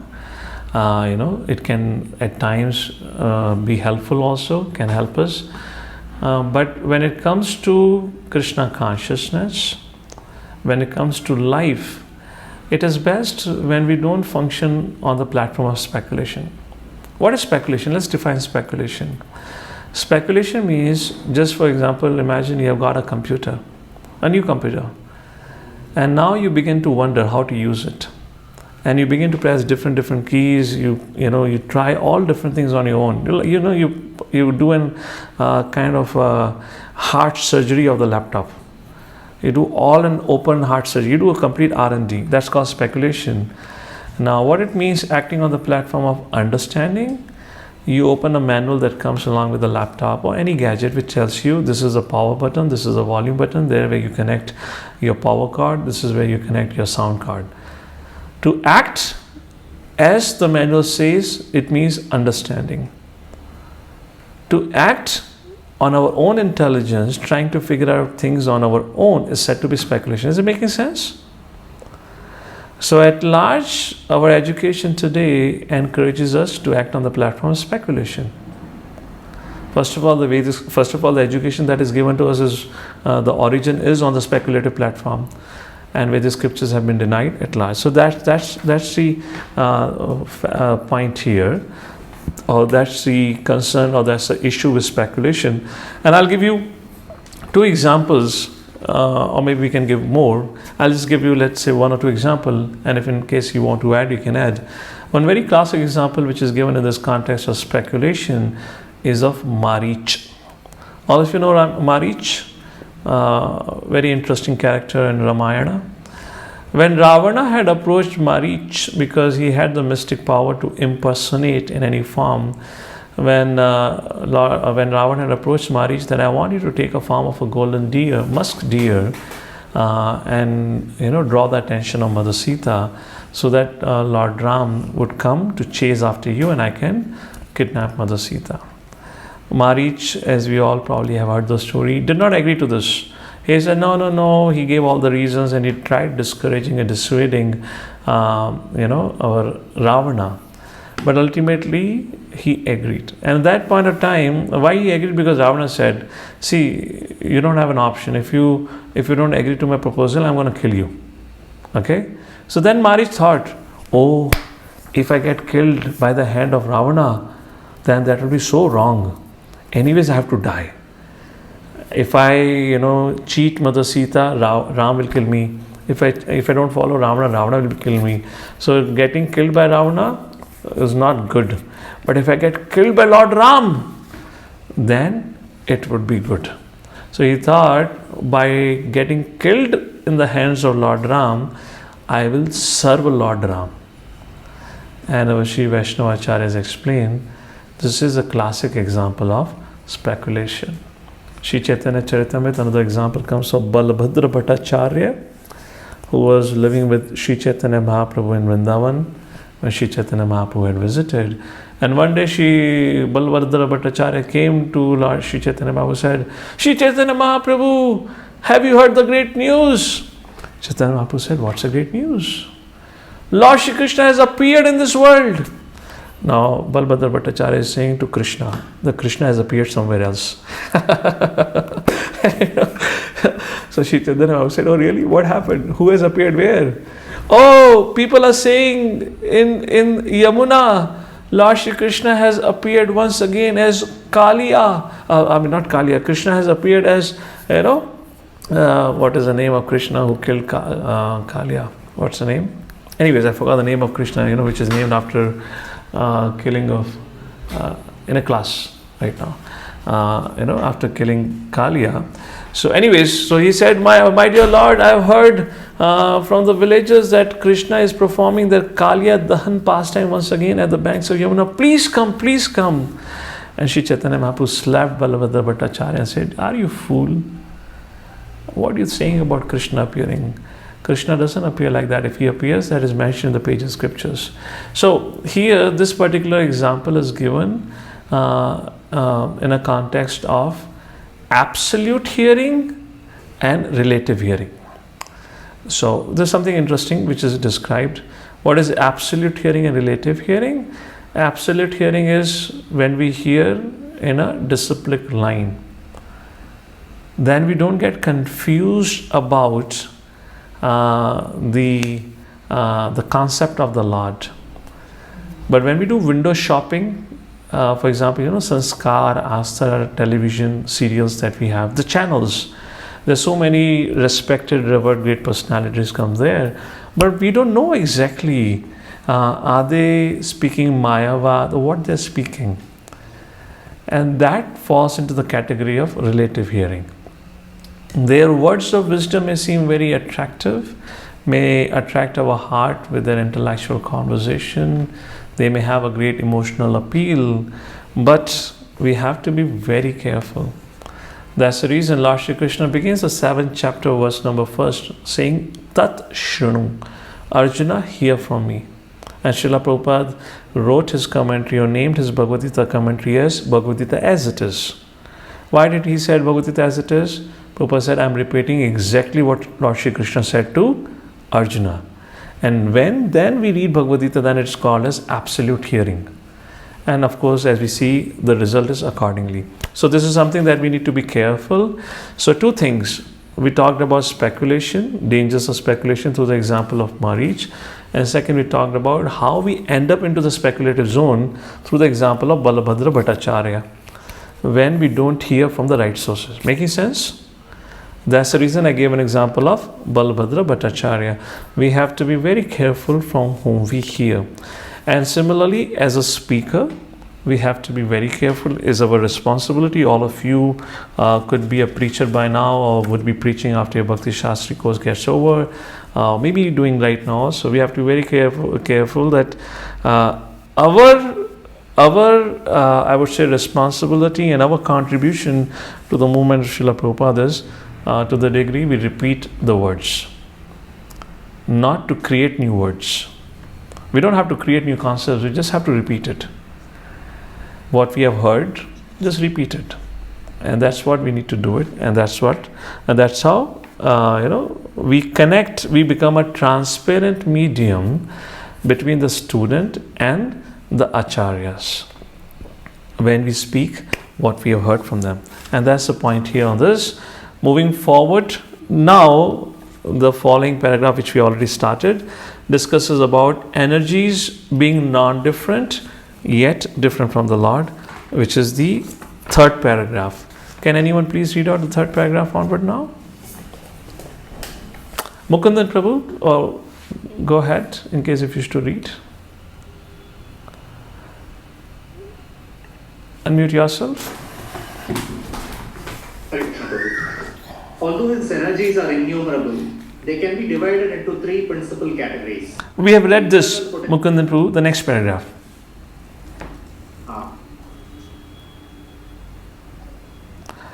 The different energies. Yes, yes.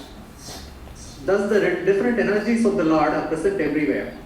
Although the Lord and his energies are non-different, one should not mistake these energies for the Supreme Truth.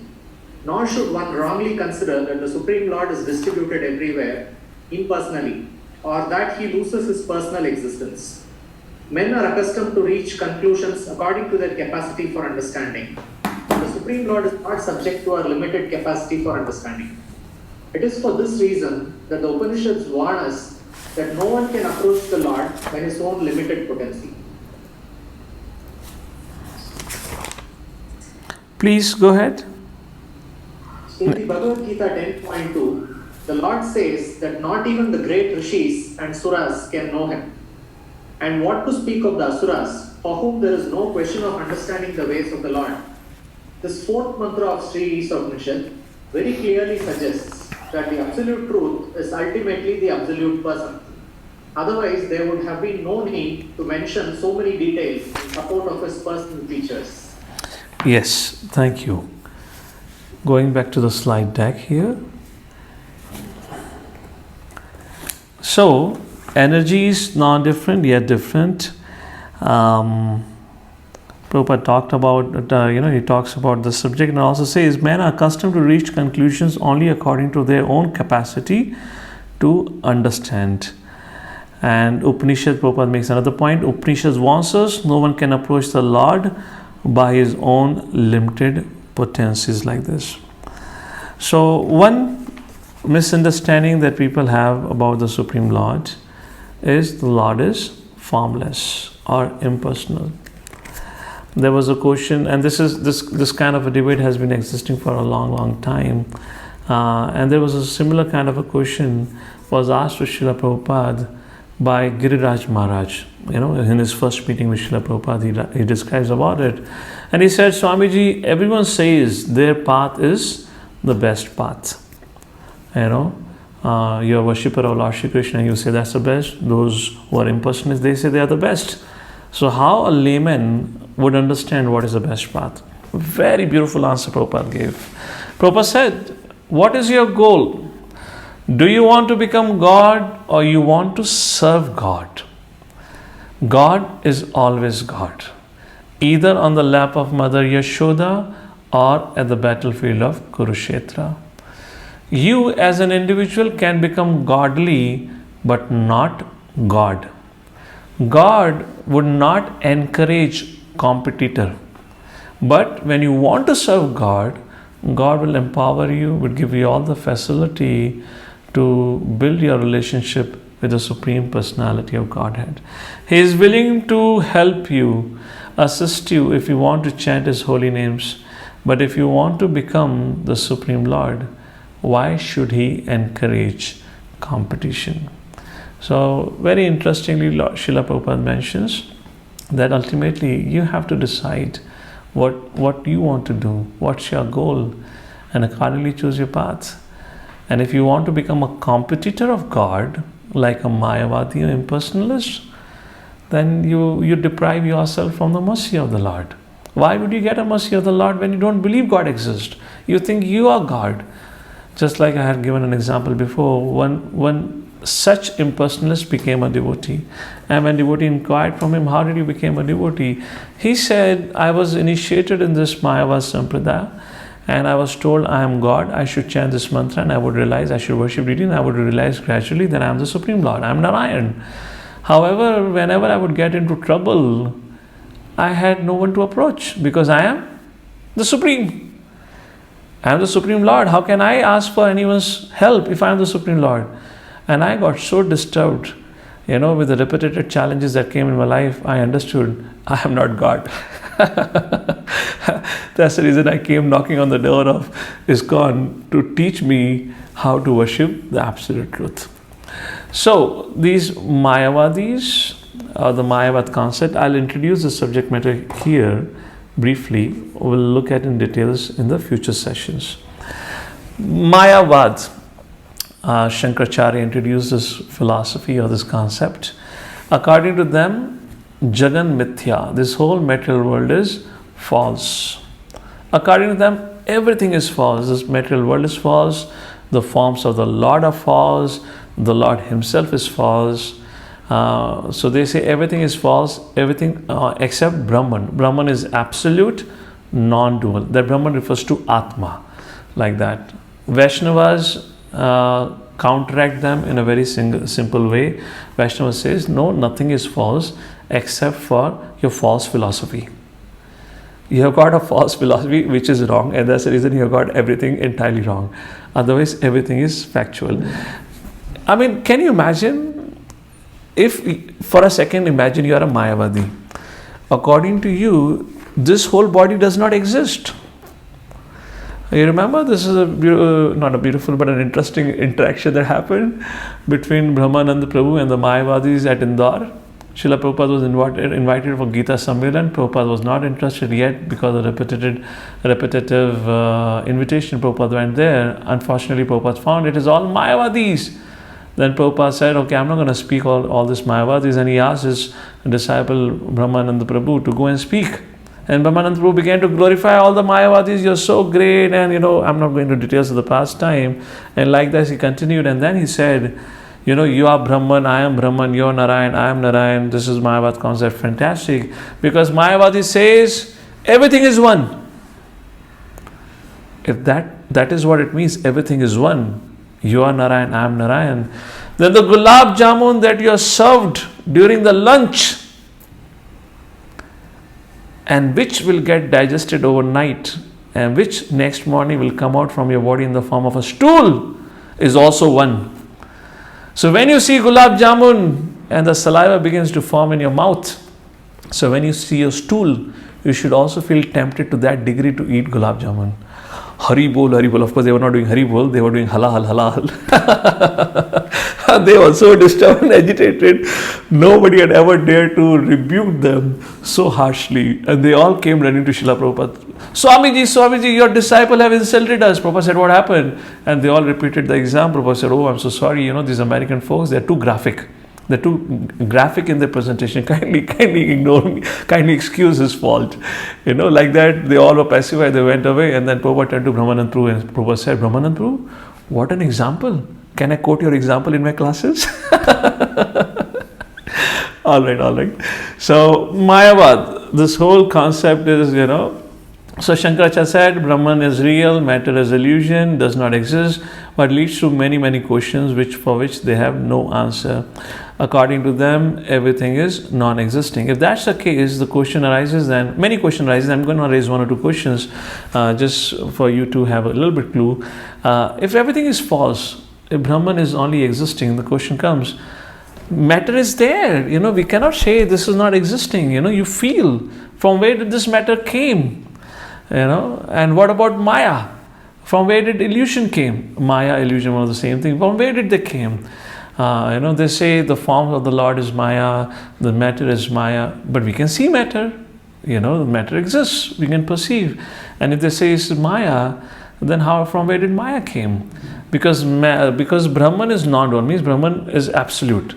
It does not exist in multifarious form. If that's the case, so they cannot even say that it is Brahman who have got transformed into Maya. That is just not possible. So like this, there are many, many things for which they have no answer, and they say it is indescribable. We cannot describe certain things, and you have to accept it. Srila Prabhupada would give a very standard refutation to the point that God is formless.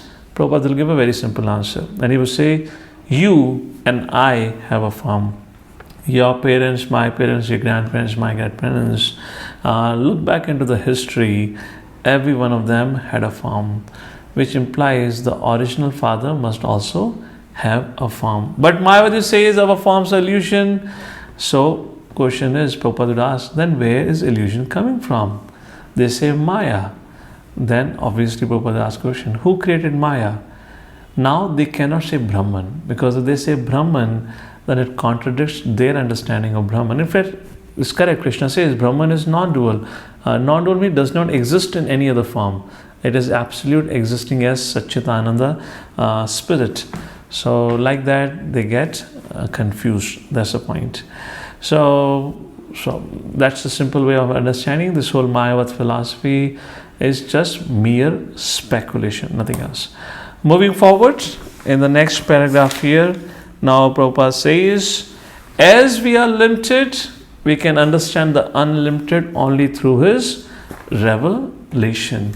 So would somebody like to read? Mother Jyoti, please read. Hare Krishna. Hare Krishna. Individual parts and parcels of the potencies of the Lord, although having all the symptoms of the Lord himself, have limited spheres of activity and therefore are all limited. The part and parcels are never equal to the whole. Therefore, the part and parcels cannot appreciate the full potency of the Lord. Foolish and ignorant living beings who are part and parcels of the Lord, under the influence of the material energy, try to make a conjecture on the transcendental position of the Lord. Śrī Īśopaniṣad warns them not to make any mental speculation about the identity of the Lord. Try to know the transcendence from the superior source of the Vedas, which is already in knowledge of the transcendence. Hare Krishna. Thank you, Mother. This point will be discussed in length again in Srimad Bhagavad Gita. So very interesting point Prabhupada makes here. Because we being a part and parcel of the Absolute, the part and parcel cannot appreciate the full potency of the Lord. I mean, it's a simple thing. How can Hare Krishna? Yeah, all right, you can mute yourself. Yeah. So what I'm saying is, being a part and parcel, being a subset, who has a fraction of the potency of the superset. How can something which is limited understand unlimited? You're getting a point? We exist in a limited zone. We'll read about this all aspect of our nature and nectar of devotion. So that is the point Prabhupada is making here. And the conclusion that Prabhupada is drawing, that it is only possible, like Prabhupada makes another point, Śrī Īśopaniṣad wants us not to make any mental speculation about the identity of the Lord. We should try to know the transcendence from the supreme source of the Vedas, which is already in knowledge of the transcendence. I'll be explaining this subject matter in context of modern religions in the text 5, where we'll be discussing at length about deity worship, why different religions despise deity worship, what is the background of their understanding, and so forth. At least here, we at least can understand this much, as Prabhupada says. For us to understand the absolute truth, we can only understand through the means of Vedic scriptures and not by speculation. So there are different kind of ideas people have, when they begin to speculate about the supreme or the absolute truth. Materialist, gross sense gratifiers, or you can even call them pious materialists in one way. For them, there is nothing beyond this world. This world is on and all. They have got this one life and they're supposed to enjoy it to the fullest, is what their understanding is. Another concept or another understanding of life is, another kind of philosophy is of formless, Mayavad, where Lord is formless, where they say everything is false. Only Brahman is, absolute. Everything in this life, in this world is meaningless. Only Brahman exists. That is Mayavad concept. And third is the Vaishnava concept based on scriptures, where we don't say the material world is false, because it is not false, it's existing, but it is temporary, it's temporary, it doesn't exist forever, but it is real. Krishna's spiritual world is real and is eternal. 15th chapter, first 3 verses explains this concept of spiritual world and material world. And Vaishnavas act in this world on the principle of Yukta Vairagya, which Srila Rupa Goswami describes in Nectar of Devotion. Just like a Mayavadis, they don't want to do anything with this world. No, give up, naiti. That is their concept. But Vaishnava says, no, we will take everything and utilize in Lord's service. Why?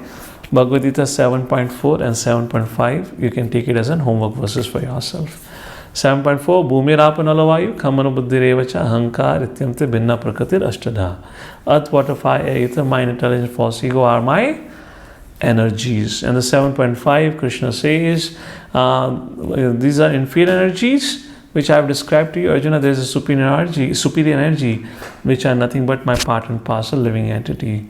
So in that way, if you see, everything is Krishna's energy. So devotee sees everything as Krishna's part and parcel and energy, and his goal is, or his aim is, to utilize everything in the service of the Lord. These are different ideas in terms of, we kind of did a major categorization. We can explore this in the concept of different religions. Islam says Lord has form. There are verses which describes the Lord have a beautiful face, Lord have eyes and whatnot.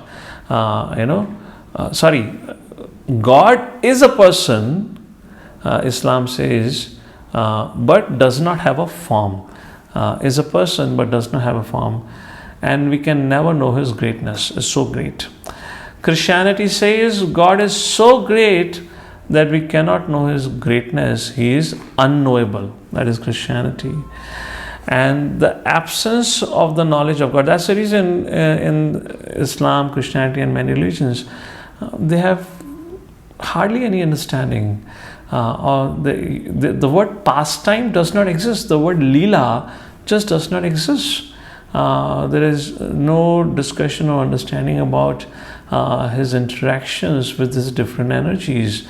No understanding of this devatas and the relationship and the material energy and so forth.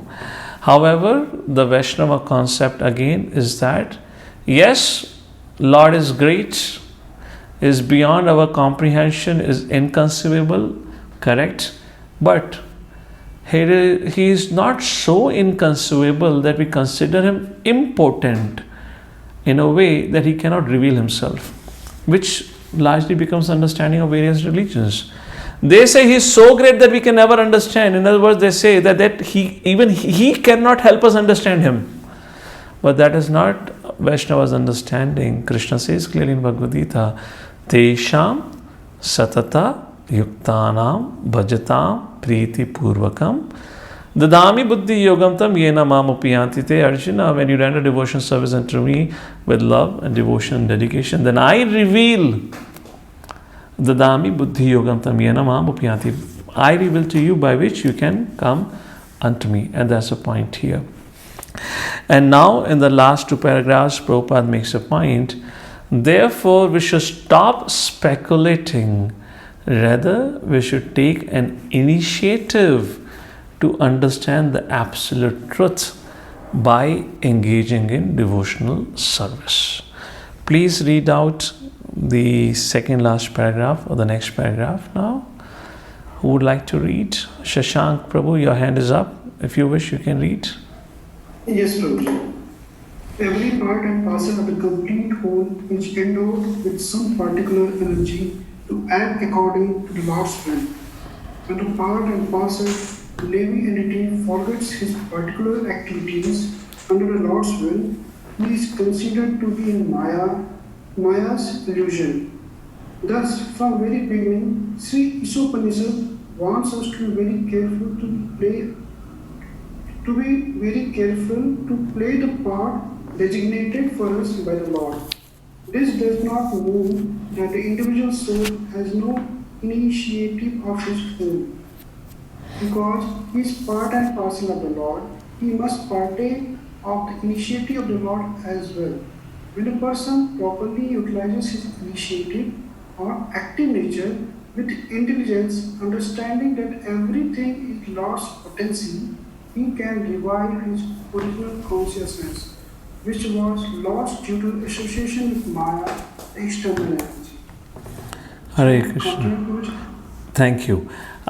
Just will pause here. I just saw is 234. Can I just take 5 more minutes to summarize this last two paragraphs? I'll go into the explanation in the next session. Is that okay? If in case the time permits. So what our audience are saying. Can we close the screen sharing, please? It's not needed now. We go ahead with 5 more minutes to conclude this. Okay. So I kind of don't know. So I'm taking it that you mean yes. Here, no response that way. So here a subject matter of initiative is being described where Srila Prabhupada is saying, however, does not mean that the individual soul has no initiative of his own. He must have the initiative of the Lord as well. And one should use one's initiative, which is Prabhupada calls as active nature, with proper intelligence to understand that how everything is but the potency of the Lord. In other words, Prabhupada is saying here, one should play one's part and will be given the proper understanding about Krishna consciousness. Srila Prabhupada, 1973, visited London. There was a disciple of Prabhupada by the name of Ishwar Prabhu, who thought, I'll go and ask Prabhupada, how can I serve him? He went and asked Prabhupada, what would please you? How can I serve you? Prabhupada asked, how would you like to serve? So he was a little dumbfounded. He thought Prabhupada will give him instruction that I want this from you. So Prabhupada said, why don't you go and think, take your time and think, how would you like to serve? He went back and he thought about it for a while, and then he came back. And then Prabhupada said, so what would you like to do for Krishna? Or how would you like to serve Krishna? And then Ishant Prabhu said, Prabhupada, I feel there is a great need of clay, the fiber mridanga, because the clay mridanga that we bring from India, they don't last for long. It disturbs our Sankirtan party. So I would take up the service of making fiber mridanga.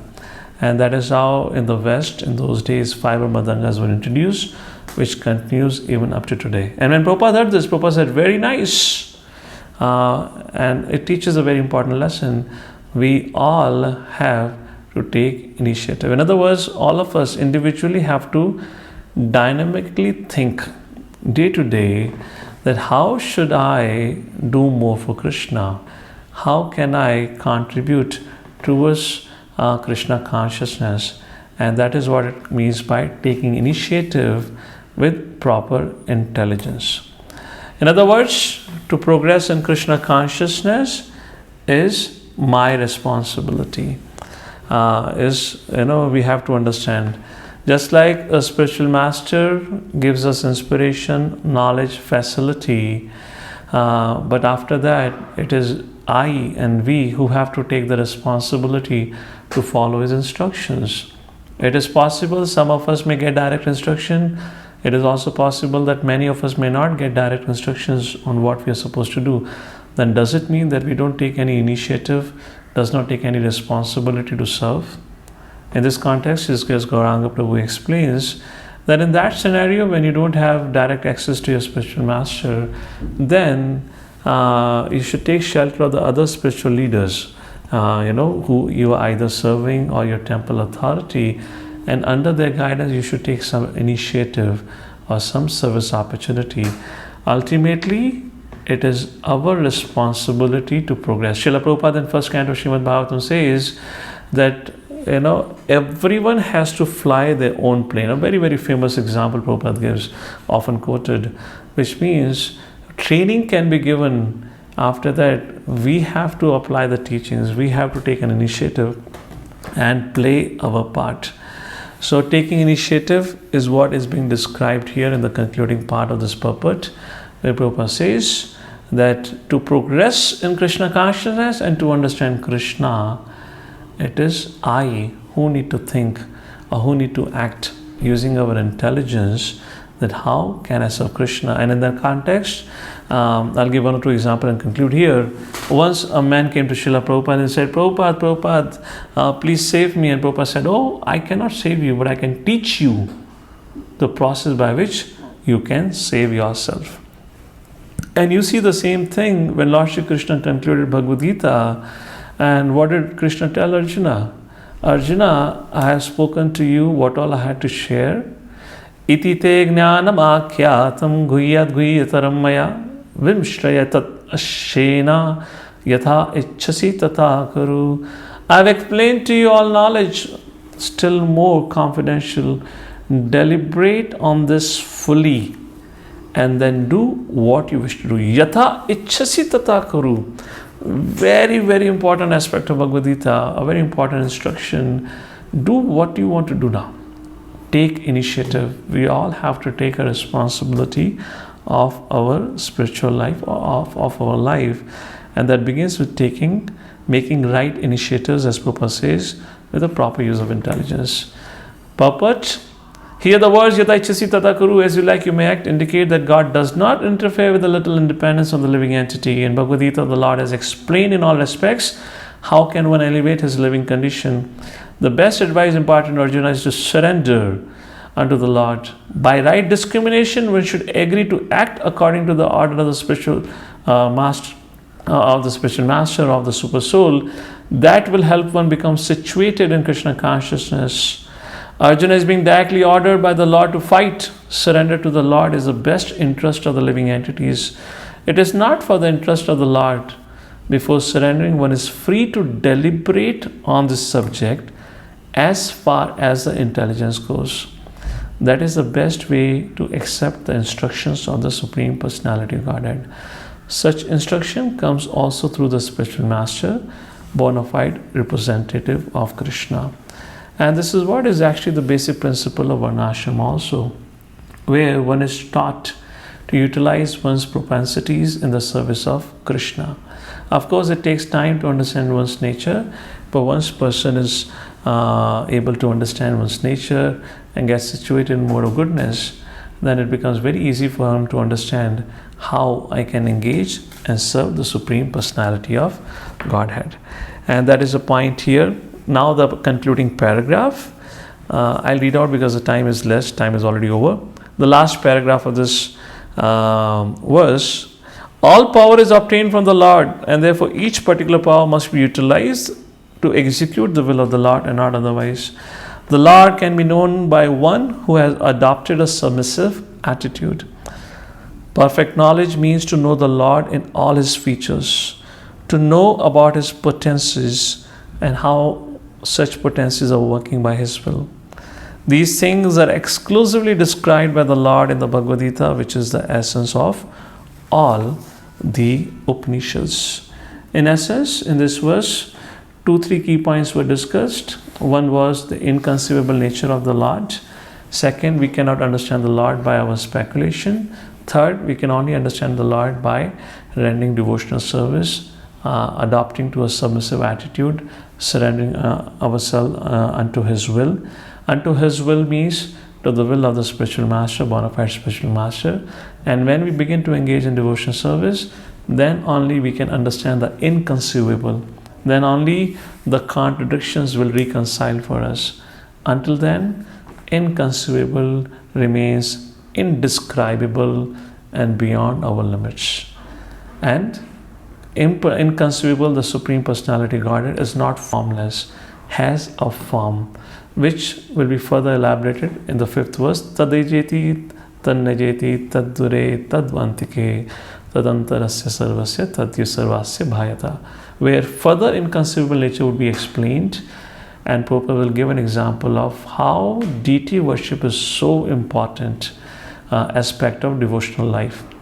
And there in text 5th, I would only speak of text 5th when we meet next time. And we'll go in details of deity worship principles, and we'll talk about some of the FAQs on that, because I feel it's an important subject. So with this, we pause here for today. Thank you all for your kind attention, and kindly bear with me for going overboard. All of you looks like waking up from your, yoga nidra. Finally, Srila Prabhupada ki jai, Śrī Īśopaniṣad ki jai. At least I'm giving you an experience of yoga nidra, if not anything. Now you understand what yoga nidra means. Okay, so a quick announcement. I'm not available for the next 2 weeks. I'm kind of traveling for a while now. So I'll be coming back to Pune on 29th. So, which means the first week of next month, the last week of this month we'll be meeting. So you have 2 weeks to go ahead and study further Isopanisad. Start attempting your open book. The very first question, what is Ishavasa principle? You can start doing that. And you can revise whatever we have studied so far. Alright, once again, we'll not have class for the next 2 weeks. I'm not available, I'm kind of traveling that time. So before we conclude, I know I couldn't take any questions here. We officially end the class. If in case anyone wish to leave, you're more than welcome. And if anyone wish to stay to ask any question or clarify anything, I'm available for your service. Hare Krishna. Mayapur Shashi Mataji have raised her hand. Please go ahead, Mother. You have to unmute yourself. Hare Krishna.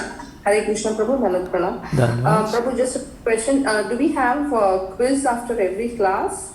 Is it available? It's available upon the student portal. However, I would say you can wait for a few more days. Our website was migrated to another server and it's facing some challenges. But we do have a quiz. Mother Medhavni, one of the admins who's managing it, she puts it, prepares it ready. So generally it will be available. So hopefully next time onwards, so when we meet next time onwards, the website will be functioning well. and you will have those things available. So wait for 2-3 days, or maybe you can try, if in case website is working well, you can access the quiz right after this. Anything else? Hare Krishna. Yes, Mother. Hare Krishna. Dandavat Pranam, Prabhuji. Dandavat Pranam. Prabhuji, you had actually told about contradictions. Yeah. So could you just, because I also keep facing a lot of contradictions when it comes in terms of classes and examples. Somewhere Krishna is sometimes different here. The same contradiction happens he plays a different role other side. So could you just elaborate? So contradiction in the context of the Lord that I had raised a question was to explain that Lord simultaneously can perform contradictory activities.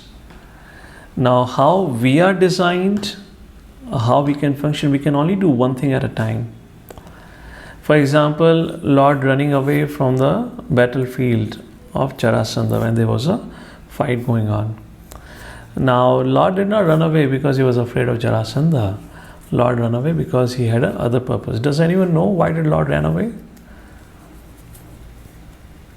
Why did Lord run away from the battle of, the 18th time when it was going on?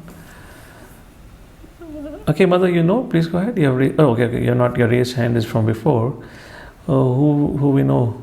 Anshul Prabhu, go ahead. Hare Krishna Guruji. Yes. So because Lord wanted to take Kalyavan to the cave where No. King Muchkund. Why did Lord run away from the, Kalyavan is killed now, done. He ran away from his fight with Jarasandha. Okay, because he the karma of Jarasandha. No. Like the positive karma wasn't over. No. That's speculation. There is no concept of karma there. You only say if you have heard it or if you read in the Srimad Bhagavatam. No, that has already happened. Because Mother Rukmini was about to get married to Shishupal. There were only 3 days to the marriage, and Rukmini had sent a messenger to meet Lord Shri Krishna. So therefore Lord Shri Krishna left the fight with Jarasandha to go and receive the Brahmana that had been sent by Rukmini. That was the reason. So, running away from the battlefield, for a Lord is impossible. It just doesn't make sense. But yet simultaneously, when Krishna performed that act, that was an act to please Rukmini actually, because he wanted to make sure he reaches in time. And then after receiving the letter, he goes back, Vidarbha, I believe, was a place, to go and kidnap Rukmini as per the plan of the Rukmini. So that's the point. Just like, our Brahmaji says, Lord Shri Krishna can perform any act from any of his senses. He can eat with his eyes, he can walk with his hands, anything, So the absolute truth means who is full of all contradictions. So if you find contradiction in absolute truth, then that's what absolute truth is all about. And the contradiction exists because of our limitation of understanding it. Because we are a subset of the absolute truth, we have a limited capacity to function and have a limited experience of this life and the world. Therefore, we find the activities of Krishna contradictory. Lord Shri Krishna playing his flute in the dark of the night and all the gopis running to meet Krishna. It's a contradictory activity. How contradictory? Because the same Lord Shri Krishna as Ram was Maryada Purushottam, where he was not willing to accept second wife. Yes, it's contradictory. All contradictions are possible. That's the thing. So we should understand and acknowledge the contradictions will be there. And contradictions are there not because there is something contradictory in the personality. It is because of our limited understanding. We cannot understand entirely what is happening. Just like there are so many doubts all of us would have about different contradictions in the mind of the different pastimes. 16,108 queens. Krishna getting married to them, but not to the gopis. Krishna getting married to Rukmani, but not to Srimati Radharani. So there are so many of these things. So that is just to further increase our absorption in his pastimes and to increase the relish, like that. So when people begin to ask questions on the pastimes, if there is something described by acharyas, can be described. Otherwise, they have to be accepted as it is. It is not a question of I understand, I don't understand. That's the point there. And the same thing Mother Kunti says in her prayers, why dear Lord, your activities are so contradictory. Why you have to steal butter when you are the Lakshmipati? Does it make sense? She's kind of chastising as an aunt. Can't you just act simply? If you do your things as your Supreme Lord, nobody would have a doubt about you. But nobody wants to accept you, particularly demons doesn't want to accept you because you do things like this. You kidnap Rukmani from the mandap. You anyways had a flawless character all your life.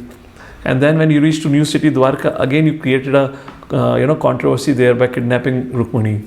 You did so many things. You're Supreme Lord, you could act it a little more sober way like that. Anyways, okay, Mother? Nitai Pran Prabhu, you have something to say? Yes, Prabhu. So, a question, Prabhu. So, today we discuss about this inconceivable potency of Lord, where you said that it's the mercy of the Lord that we can able to know about Him. It's only because of His mercy. And you have even given an example of matrimony as well, that how Lord gave the importance to Uddhava in the presence of matrimony, who was actually a kind of a Jnani. So now we see that there are four class of people: the Karmi, the Jnani, the Yogi, and the Bhakt. Bhakt, we know that they are going to get the destination of the Lord, that is Golok Vrindavan. Karmis, we know that they are too much attached to the material world and they will remain over here. But how about Jnanis and Yogis? Because we have heard and read that even they get the destination, though to the Brahman level. Then why then Lord even acknowledge them and give them the position to the Brahman level as well? 7th chapter, verse number 16, when Krishna says, Chaturvidha bhajante mam jana sukritanu arjuna artho athyati jigyasu jnani cha bharata sabha. And then in the follow-up verse, Krishna says, among the four, Jnani is most dear to me. So you're talking about the Jnani right now, right? And that Jnani is not a devotee Jnani. That Jnani is Bahunam Janmanamante Jnanavan Mam Prapadyate Vasudevam Sarvamati Samatma Sudara. That Jnani is also not that Jnani. The Jnani which is described in 7 chapter 16 verse. The Jnani who has come to know there is an absolute truth for sure, but he doesn't know exactly who is that absolute truth. Something like Atri Muni, who worshipped to the absolute truth, who chanted the prayers, and Brahma, Vishnu, Mahesh, all three appeared. And then Dattatreya and others were born as per the wish of Atri Muni, like that. So, regarding Lord acknowledging, you have to understand Lord is all merciful. Suvidam Sarva Bhutanam. Krishna says in Bhagavad Gita 5th chapter, verse number 29. Jnanis, they like to speculate. Yogis, they want to control. That's the reason they aspire for mystic powers. Bhaktas want to serve. Accordingly, Lord Shri Krishna fulfills their desire as they want. Now, all of them, if they are following the Vedic culture, they will be awarded accordingly. If a Jnani and Yogi following the Vedic scriptures, following the rules and regulations, and there are paths given about, there is Jnana Yoga, there is Ashtanga Yoga. We'll study in Bhagavad Gita also. Yoga means the Ashtanga is in connection with the Supreme Lord. Jnana Yoga means Jnana is in connection with the Supreme Lord. These paths are given in the previous ages, where people who perform different tapasyas or different follow the different path according to the age. They had been given like that.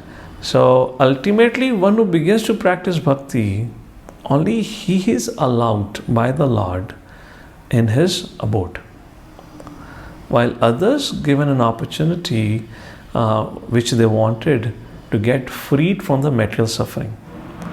Any spiritualist to say that even a bhakta begins their journey to get freed from material suffering, yes or no? So the Lord has to fulfill that desire, right? Lord fulfills everyone's desire. So where they can get situated? At Brahman platform. Jnani goes to Brahman is not that the yogi goes to Brahman. Yogi wants to either become one with the Lord, or else yogi wants to control. Just like Vishwamitra Muni was one such yogi. Later on he became a devotee. That's a different thing. When he came and approached Dashrath and asked for Lord Ram. But prior to that, because they lived for a long, long time, that how Tishanku passed time. He had become so proud of his powers that he created a heavenly planet for Tishanku. Because of his competition with Shishta. So yogis have, their desire is to control material energy and to become the supreme in that way. They aspire for that. And Jnanis, through the speculation, they want to get freedom from the suffering situation, and thus they merge into Brahman. So these are different paths which are made available by the Lord to fulfill the different set of desires. Like that. And this is also explained in Srimad Bhagavatam. This is called as Krama Mukti, gradual liberation. What Krishna said, Bhavanam Janmanamante, that explanation is given by Sukadeva Goswami in the 2nd canto, 1st chapter, about Krama Mukti. So Krishna fulfills desires of everyone. Krishna says in Bhagavad Gita 7th chapter, even it is I who gives faith to you to worship a particular God, because you wanted to worship him. Then, Prabhu, what is the destination of yogis then? Well, it depends. They, as I said, the Krama Mukti and all that is described. They definitely elevate to higher planetary systems. They keep hopping from one place to another. As it is explained that how Ashtanga Yogi can, through the practice of Ashtanga Yoga, Hatha Yoga, can, make his pranavayu leave from the cerebral, from the top of his head, and then shoot himself up in the higher planetary systems. But until he practices bhakti, he cannot leave the material world. By his effort, he can go up to Brahma Loka and then live on the Brahma Loka until the end of Brahma's life. He can attain up to that much. But crossing the material world is not into his capacity. It's only possible when he takes to bhakti. Like that. But Prabhu, then one who merges with the Brahma Jyoti, they have actually taken a level higher than of Brahma Loka, because they have reached to that level that they have not entered to the abode, but they have just been outside. So this can be a yogi also, who can also merge, if that is what an understanding of absolute truth he cultivates. Alright. You reach to Brahman platform, or you merge into Brahman platform based on the understanding of absolute truth that you have cultivated. Yogi at large has been trying to become the controller. Till the time he wishes to do so, he continues to be part of the material world. But the time he develops this understanding, of course, this is a whole process described, or where he comes to this understanding that I am that supreme, whatever the process they have, then they may merge into Brahman like that. And same also for Jnani. But not that everyone after this lifetime goes to Brahman. It's a very gradual process. They have to hop through the heavenly planets. It's not that at the end of the life they merge into Brahman. It's just a gradual process. And that is what is being described as Krama Mukti in the 2nd canto. The whole process is described, how it goes for a yogi like that. He goes to which planets, it's all described as Sukadeva Goswami. We say he goes to Brahman means that's his goal, end goal. But what happens between going to Brahman is what I was saying, he keeps on hopping from one higher planet to another higher planet until he finally settled to Brahmaloka, which is the highest planet. Then there, after reaching that, what conception of the Lord he develops, accordingly, he moves on from there. And once you go to Brahma Loka, you live as long as Brahma lives. And that is how Srimad Bhagavatam explains. All right. Thank you, Prabhu.